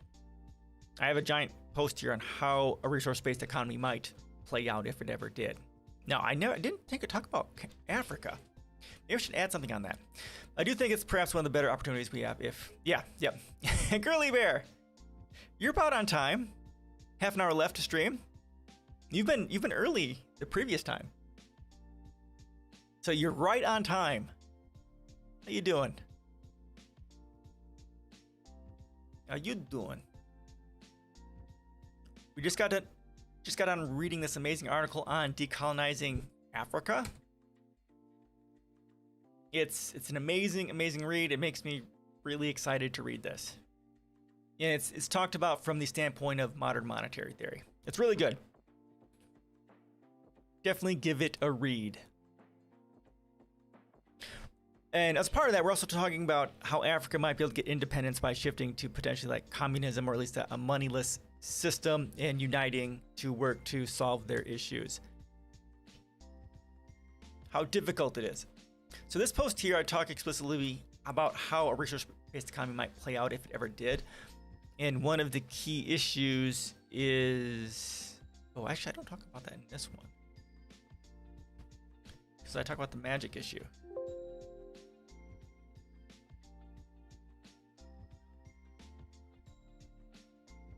From the other post, here we go.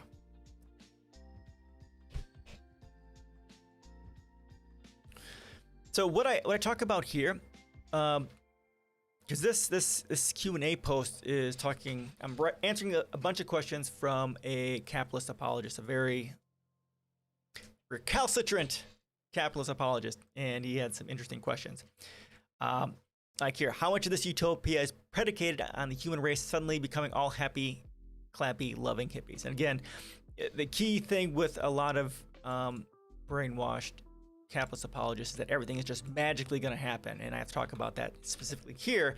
Of course, magic doesn't happen, and changes like this that we're talking about with Africa, or even implementing a resource-based economy, magic doesn't exist. It would take several generations for a lot of these changes to happen, and here I say there's 4 generations worth, and that's 4 generations just to get rid of most of the brain damage from the first generation who began the process, because they have the most brain damage from capitalism, right? And then once you start working towards equality and solving the environmental sustainability and infrastructure problems, then the next generation will live in a much better world, and they'll have less of that brain damage because their parents have it, and they inflict it, if not unwillingly, unknowingly, onto their children, and then their children still exist in the world where they're not fully free, and then their children, right, it gets as society builds out and each generation is freer and freer, basically by about 80 years, the great grandchildren or whatever would be the freest because they will have lived within the greater level of freedom that a resource-based economy or a communism might provide, without money being the thing that holds them back. So it would take a lot of time. And I wrote this within kind of the context of, like, if first world countries did this. Now, if you've got second and third world countries that have been exploited by the North and have all the resources stolen, I think this is probably going to take even longer without an incredible amount of cooperation, if not on all the African countries, but also from the first world as well. I mean, if this was like a global thing, which is what it needs to be, honestly, then we could probably do this from the infrastructure standpoint in probably 20 to 40 years. But that's united, globalized,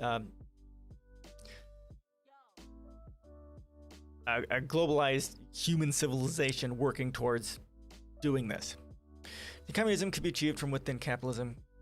No, because people that do see the fruits of their labor could be far more productive than people that don't. So if a company were to embrace this, there might be. Well, again, the key problem is that communism doesn't have money. Capitalism explicitly does. So those things are, communism as a concept arose explicitly as a reaction to the horrors of capitalism. They are antithetical to each other, at least from a technical standpoint. I want to write an article on this very topic. Socialism, was it capitalism versus socialism? No, socialism versus communism versus resource-based economy. So I want to show that communism, at least as it is originally written, is not a resource-based economy, because there's certain things that they talk about. They're inherently nationalistic and things of that nature, and they got the workers owning the means of production, which in and of itself is highly problematic, because the workers owning the production means there's competition, because they want the fruits of their labor and fuck everyone else, right? So that's inherently problematic. It boils ultimately, well, there was this mostly joking theory that Hassan, where he said, let Amazon become a monopoly and then nationalize Amazon. Oh yeah, no, I think we should nationalize Amazon. Actually, not nationalize. We should take like Facebook, Google, Amazon, and put them under a global organization, under global management. That's in my policies. Do I have it in here somewhere? Hold on. Let's look at Amazon here. Amazon.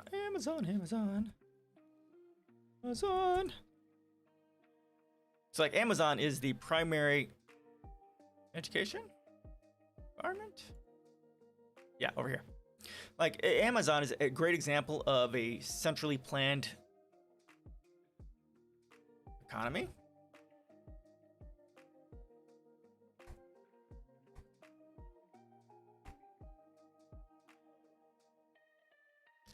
I don't talk about it here. Yeah, I haven't quite gone so far as to say that in my policies, but I do talk about that. If I mean, they're big enough. Like Amazon shows that we can do a globalized, centrally planned economy. We can do it. We definitely can do it. Like here in America, Walmart is another one which has a very efficient national chain of logistical chain. So we can definitely do it. But sure, take Google, take Facebook, Amazon, Twitter, and put them all under global cognizance and make these available to everyone in the world. Definitely. I haven't gone so far as to say that in my policies yet, but but I talk about it enough that I might want to put it in there. But I haven't quite gone that far yet. It's an idea that has a lot of merit. And might solve some of the problems that we have with them. But it'll also make more, because then you've got global administration and that sort of thing, which is, like the UN is a shit show because of the Security Council. You have to be a much more equitable global management organization than it is, than the UN is because of the Security Council. Maybe like ICANN. Or ICANN? W3C? I think those are pretty good examples of that sort of a global cooperation. So it's definitely possible, but again, with how do you get the political position where that is something that they are talking about? I know people are talking about it. Like I've been talking about it. I guess you're saying Hassan has been talking about it. There's the there's two books that talk about what is it? Where do I talk about that? I talk about it over here. Okay, so is it in here? It's in here. So in here I talk about it, right? So yeah, there's these two books. The Plan Economy's Work Just Ask Walmart. And there's these two videos by this guy who talks about two books which talk about nationalizing these. I'll go ahead and throw those in there for you, because the videos are really good. I have not read the books, but yes, we probably should be doing this.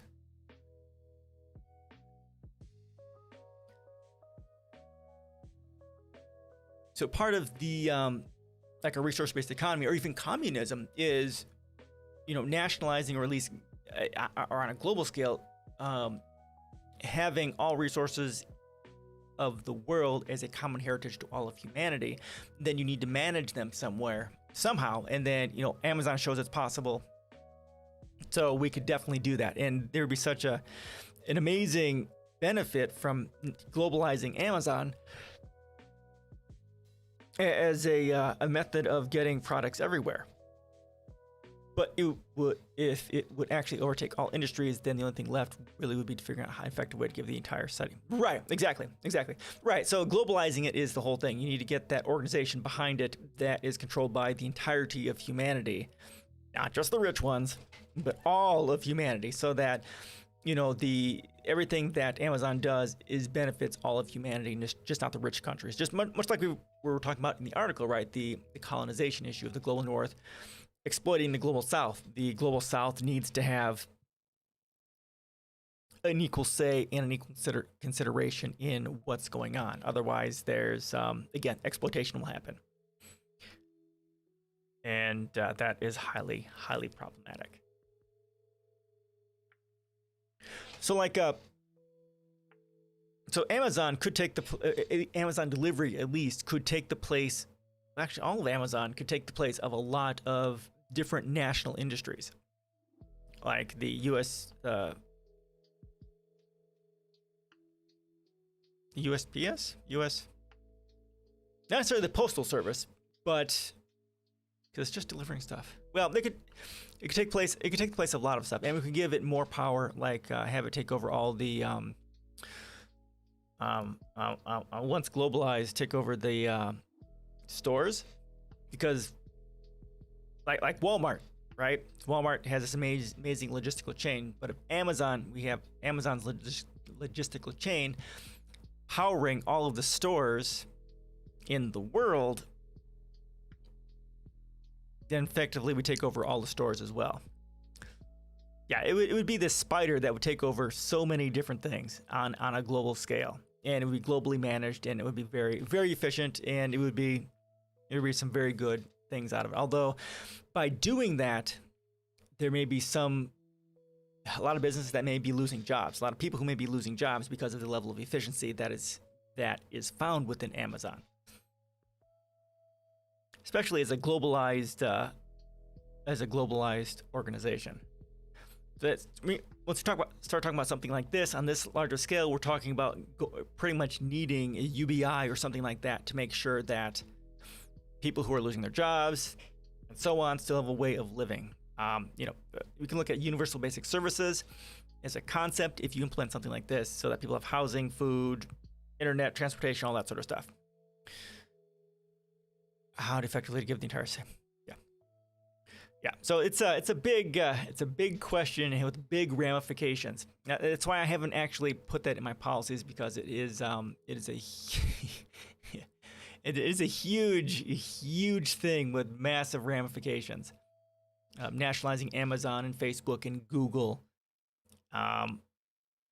Twitter, and so on. It's kind of it could end up being that kind of way of controlling inequality when businesses get so big. Like you've won the capitalism game. Now you've become your business is turned over to the global collective so that everyone can benefit from it. Ding, ding, ding, ding, ding, you've won. Thanks for the business.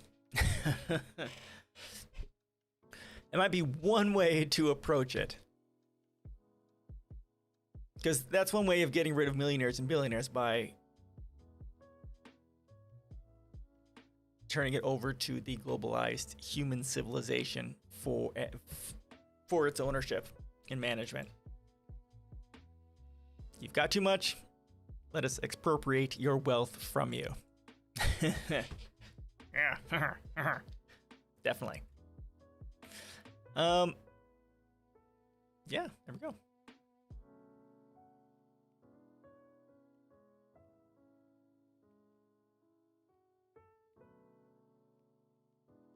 All right, any of the questions or thoughts on that? It's such a complex topic. There's so many things that have to happen in order to even consider doing something like that.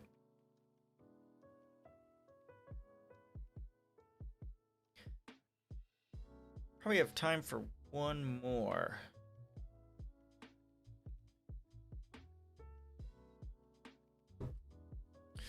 How long is this? Okay, this one is longer. We probably don't have time for this one. Let's go back over to this one then.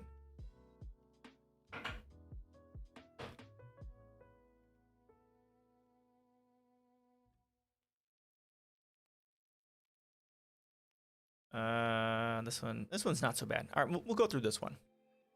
So what if we could create a productivity suite app, so to speak, that already had all the features needed to manage a single company together? Yeah, that's kind of what Google Suite is. Then two companies in a supply chain that already have the same management setup could just eliminate trade instead of and try to reallocate the resources together with the sole purpose of profiting more as a collective. If enough industries did that, then that could be a way. So basically you're saying have businesses basically slowly start to merge until there's just one giant collective entity, right?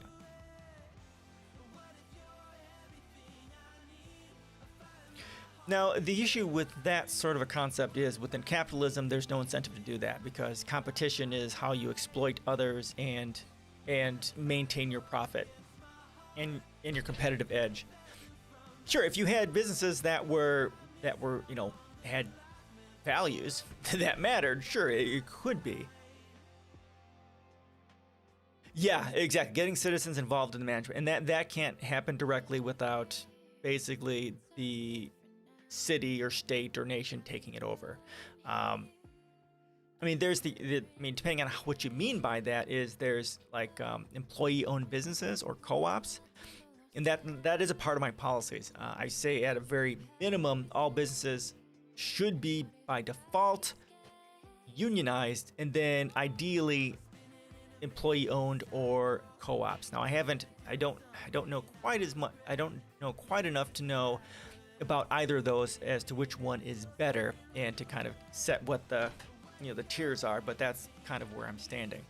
So at least we have employee owned businesses or co-ops, then you do have the workers owning the means of production and at least being the ones who are in charge of it, not just management or owners, capital from that sort of a standpoint. But if you're looking at, of course, having the city or state or county owning it and managing it, then yeah, that's a whole thing. It's not that isn't done, right? We municipalize things, right?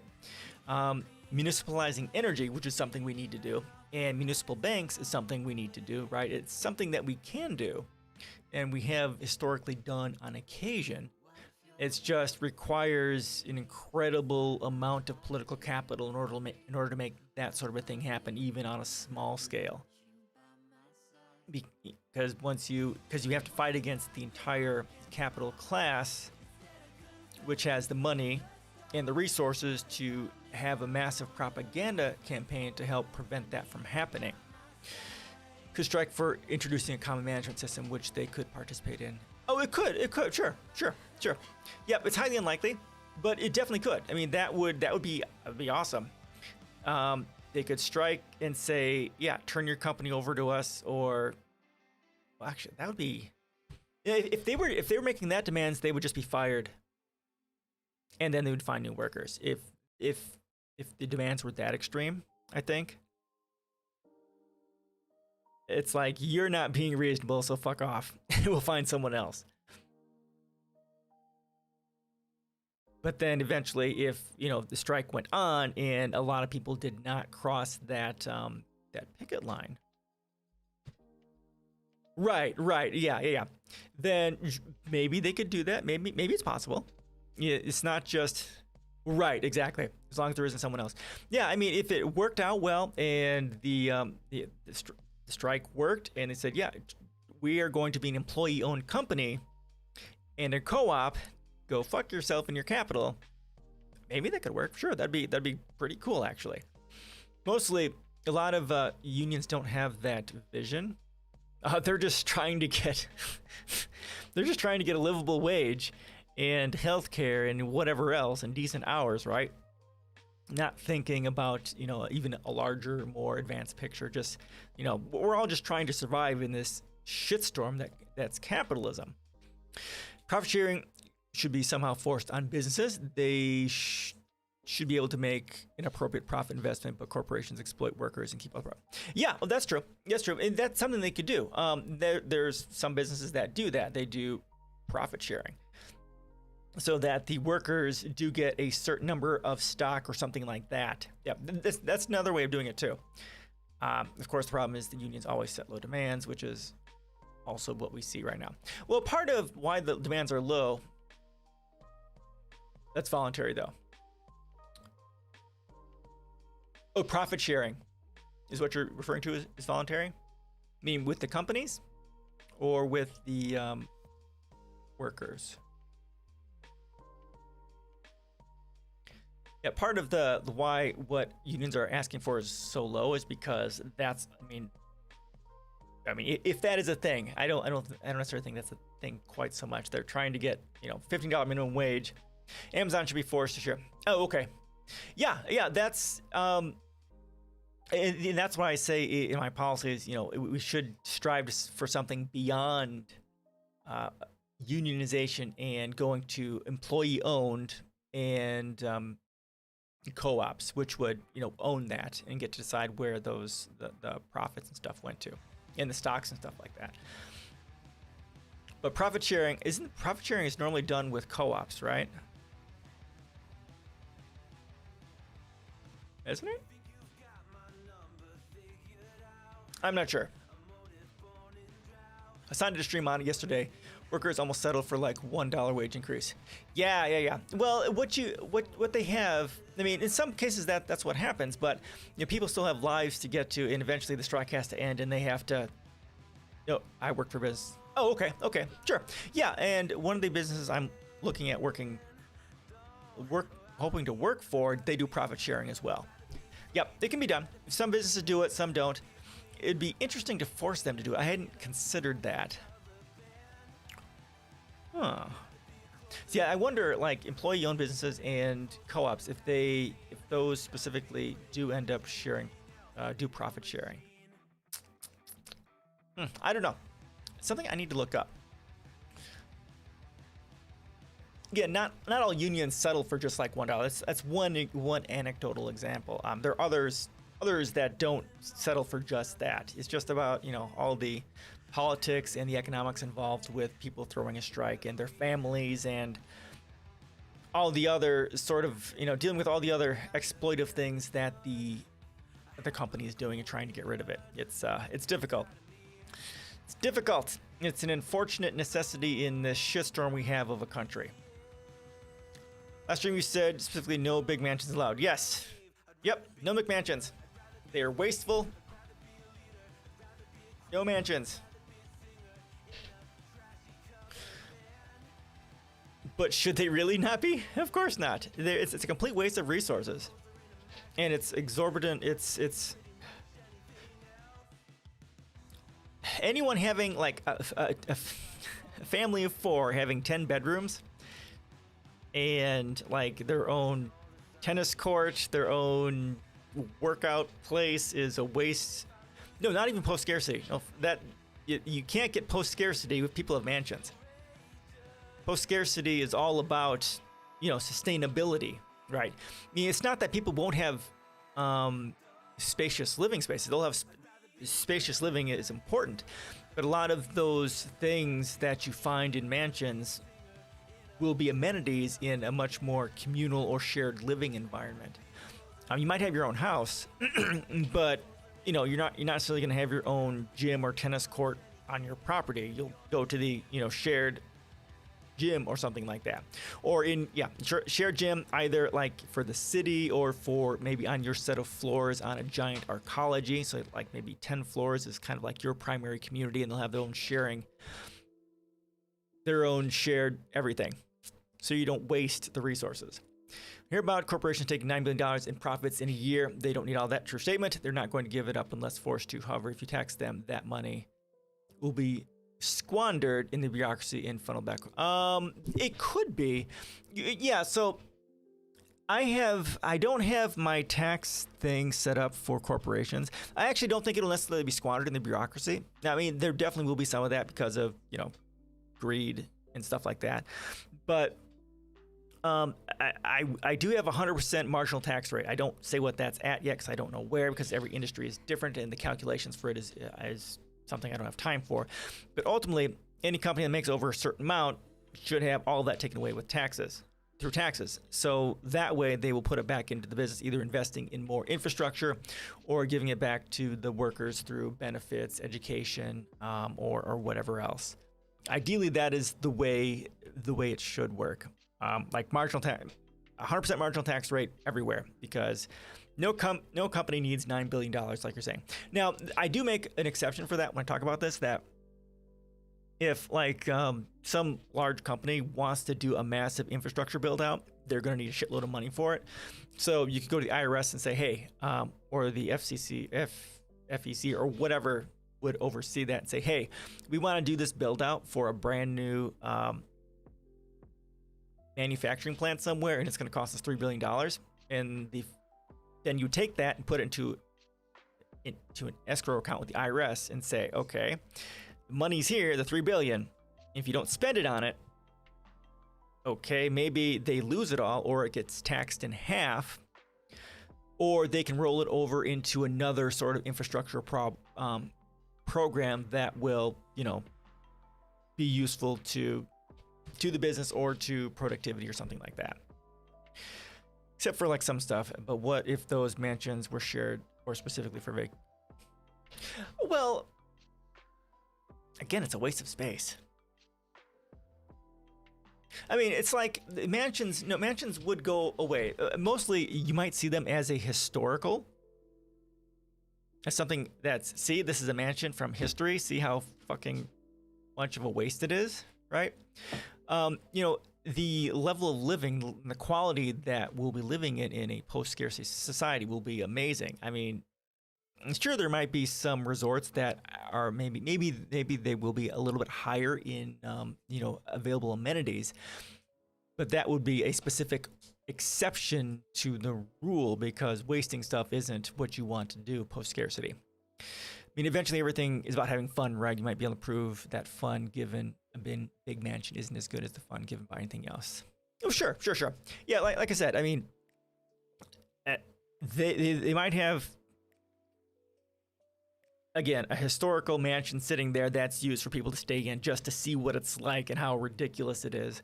But by and large, that's not something that would be done, because it's such a waste. And because once you start giving people access to that on that large scale, that starts bringing in the sociopathy of inequality. It starts creating that brain damage that we don't need. Like within a resource-based economy, there will be a massive range of living quality that people can get all the time. That can be planned for and handled, but there is still excess. Like, what does the government do with all the tax money now? Spend it on military. Well, first of all, tax money doesn't pay for anything.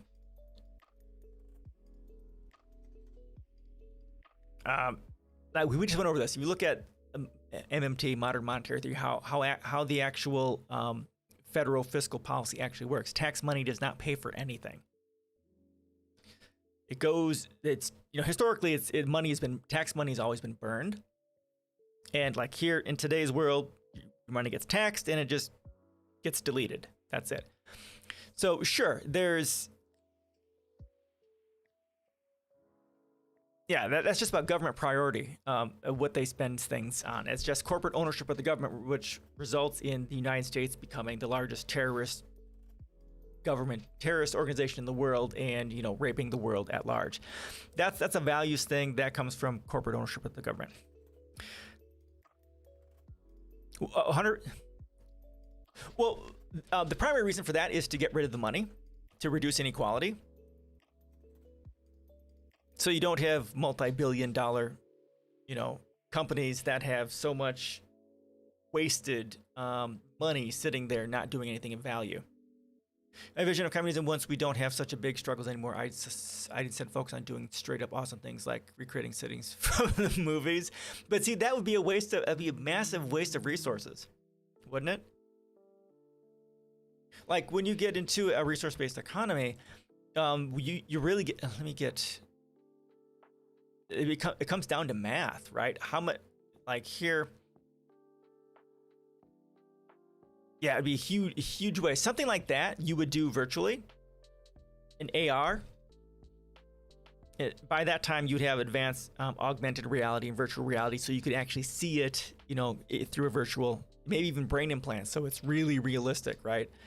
So you wouldn't want to recreate something like that in real life, because the massive waste of resources. But you could do this that'd be something better done virtually.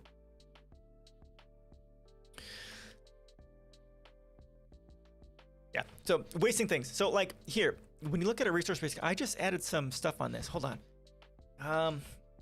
Where? Global resources data. So here, if you go in here, Peter Joseph there's some good stuff here about how, can you give me your link to discuss the taxes? Yeah, so MMT. Right here.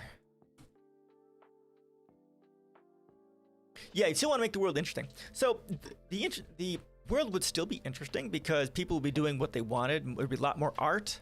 There would be a lot more works of art, you know, people writing, people painting, creating things, and that sort of a thing. There'd be a lot more creativity and a lot more interesting that way. And there could be a lot more places where there are resorts where people can go to, quote, vacation, and everyone would have access to them. Entirely in solar panels where all of us would live underground with I wouldn't go that far. So for a baseload power, we need tidal tidal wave and geothermal. That's what our baseload power should be. And then solar panels, if you want to get really good with that, you would use power satellites, and then you'd beam the electricity back down so that there's 100% coverage all the time. And then for wind, you'd probably go with high altitude wind turbines. The real deal is a Dyson. Yes, Dyson sphere. Yes, exactly. That's in my policies too. It's in my policies. Interstellar humanity, right there.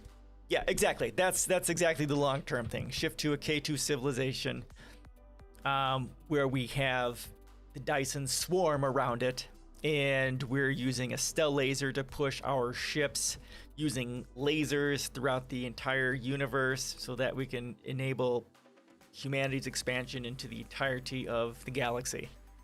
Yes, and you can set up, for every a solar system you go to, set up another Dyson sphere, set up another stealth laser, and colonize the entire universe. Yep. Exactly.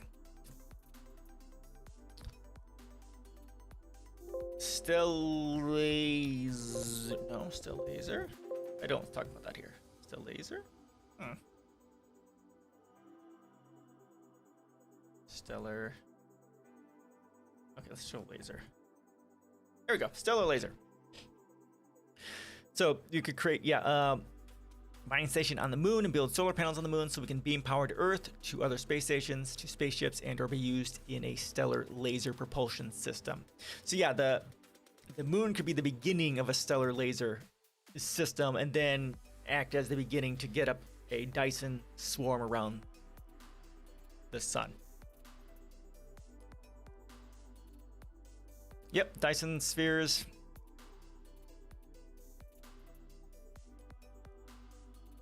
Yeah, there we go.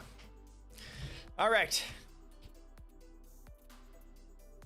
We have reached our 2 hours. And now I have to get going, everyone. This is the last moment for, I say this last part for random, but yeah, the scarcity is the artificial anyway, as long as we don't start breeding like on an insane level. Scarcity would basically never be a problem. We might be able to create and destroy cities in a matter of days. If that's the case, mansions in the real world could also be a form of artistic expression. We could still share them in some way, whether either everyone is given a chance to live their first. Okay, for me, it comes down to mansions are just a waste of resources, but you're right in the long term of things. Because like we talked about earlier, with the raising up Africa to shift from second and third world country to first world country status, that deals with the population issue, because then they'll end up being basically a negative population. So yeah, population won't be a problem once we get high levels of equality, socioeconomic equality globally. You're right. We might be able to, with advanced mega structures, be able to create and tear down cities in a matter of days. Right. But again, that's wasted energy. It's wasted resources because you don't always reclaim 100% of what is used to make these cities. There's always a loss there. So doing it over and over again would end up in losing resources that we don't necessarily need to do. It could be a form of artistic expression. Again, if you want to do something like that, I would do that in a virtual space. Much like we have, Minecraft and all the other things. At some point, especially in a world this far away, where we have mega machines that can build entire cities in, months or whatever, that will have the advanced technology we'll have a whole virtual world with which people can build mansions in. Wasting implies there is perfect use, and this just isn't true. Well, sure, it is subjective. It definitely is subjective. It's, again, when it comes down to it, it's about the math. What is best for humanity in the long run? Like, what is best for, energy, people's happiness, the environment, right? It's not good for the environment to create mansions, create and destroy mansions all the time. There's it will have a negative long-term impact on the environment to create and destroy mansions, and stuff like that, right? Well, no, it is still post-scarcity, because if you're not concerned with the environment and the environmental impacts, then you're basically in capitalism again, because part of post-scarcity is sustainability, if not sustainability, regenerative, so that what you do is not just sustainable, but also good for the environment if at all possible. Regenerative, removing carbon or stuff like that. Yeah, you can't be post-scarcity without being very ecologically minded, because without caring for the environment, you're fucked.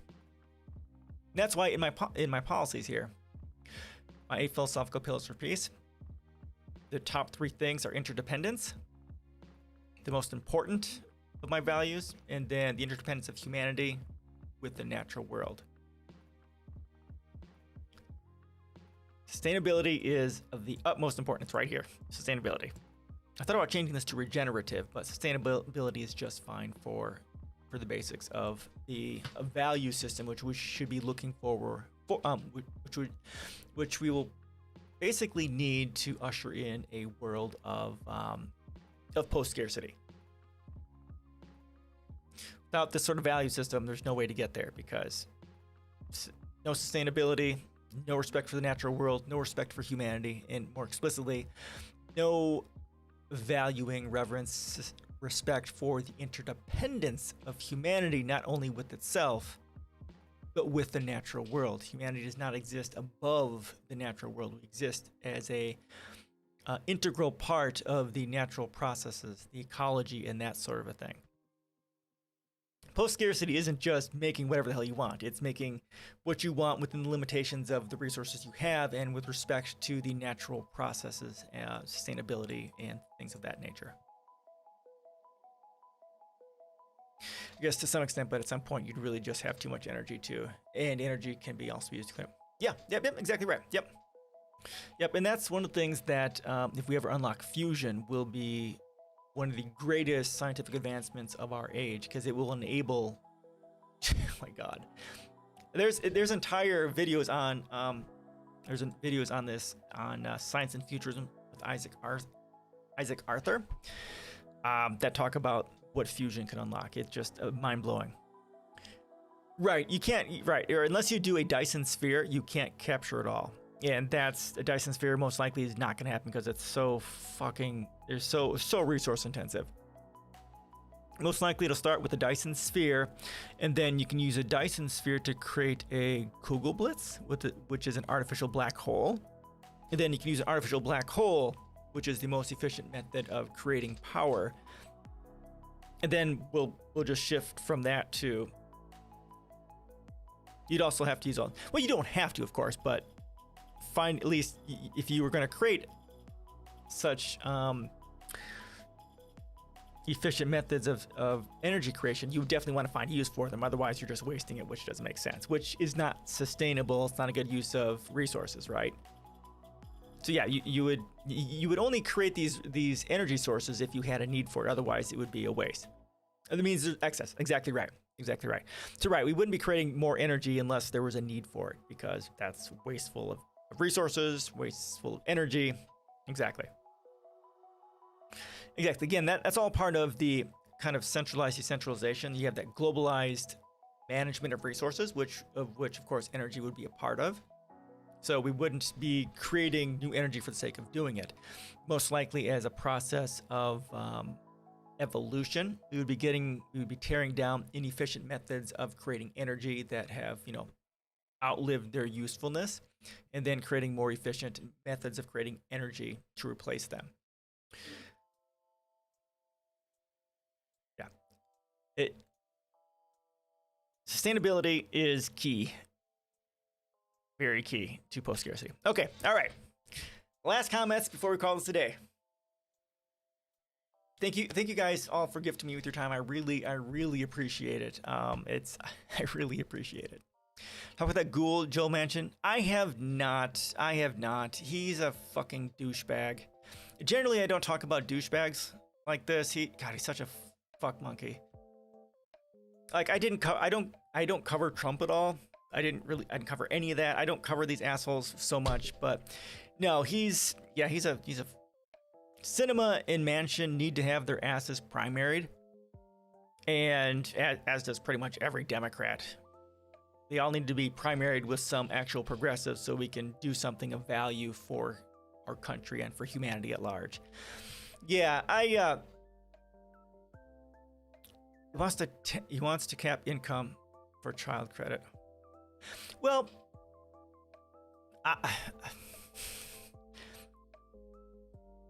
they're not Dems. Yes, exactly. Well, Democrats are moderate Republicans. They're moderate conservatives, so they definitely are Dems because the United States has no left-leaning party. Unfortunately.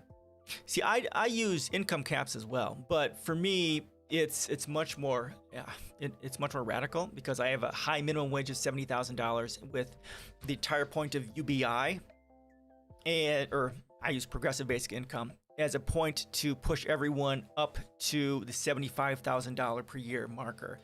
Then, of course, I have the maximum wage of $675,000 with the marginal tax rate of 100% at that. So I know people don't like that sort of a thing, but it becomes useful as a means of dealing with income inequality. But like $60,000 isn't a whole lot. Like the tax credit, where would I put it in this day and age? I'd probably put it at less than $100,000. Maybe $70,000 to $80,000, maybe $90,000. If I were to put an income cap, but 60 isn't a whole lot. 60 is not a whole lot at all. And it would definitely help. Wonder if this universe we live in is just simulation created by another species.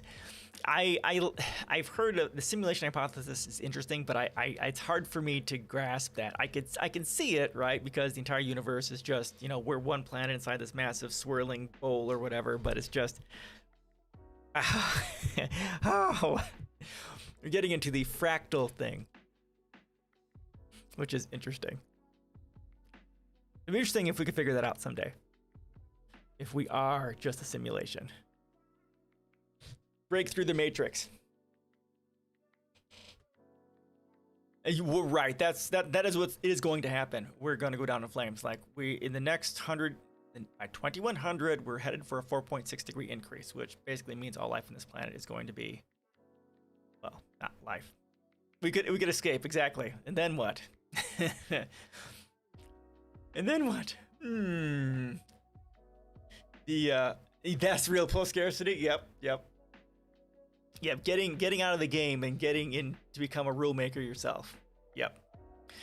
All right. Thank you guys so much. Again, I stream on Thursdays at 5 p.m. Central, Saturdays at 3 p.m. Central. Everyone have a great week, and we will see you guys again, hopefully Thursday and Saturday. Have a great week. Stay COVID free. And fuck capitalism. So you guys have a great week. Thank you. Bye.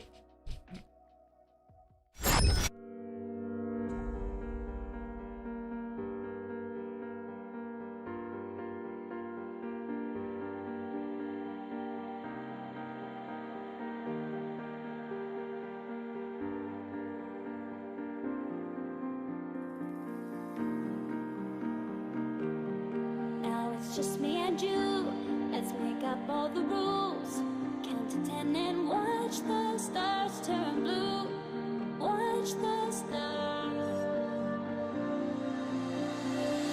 We're all dreamers in our own way. Trying to find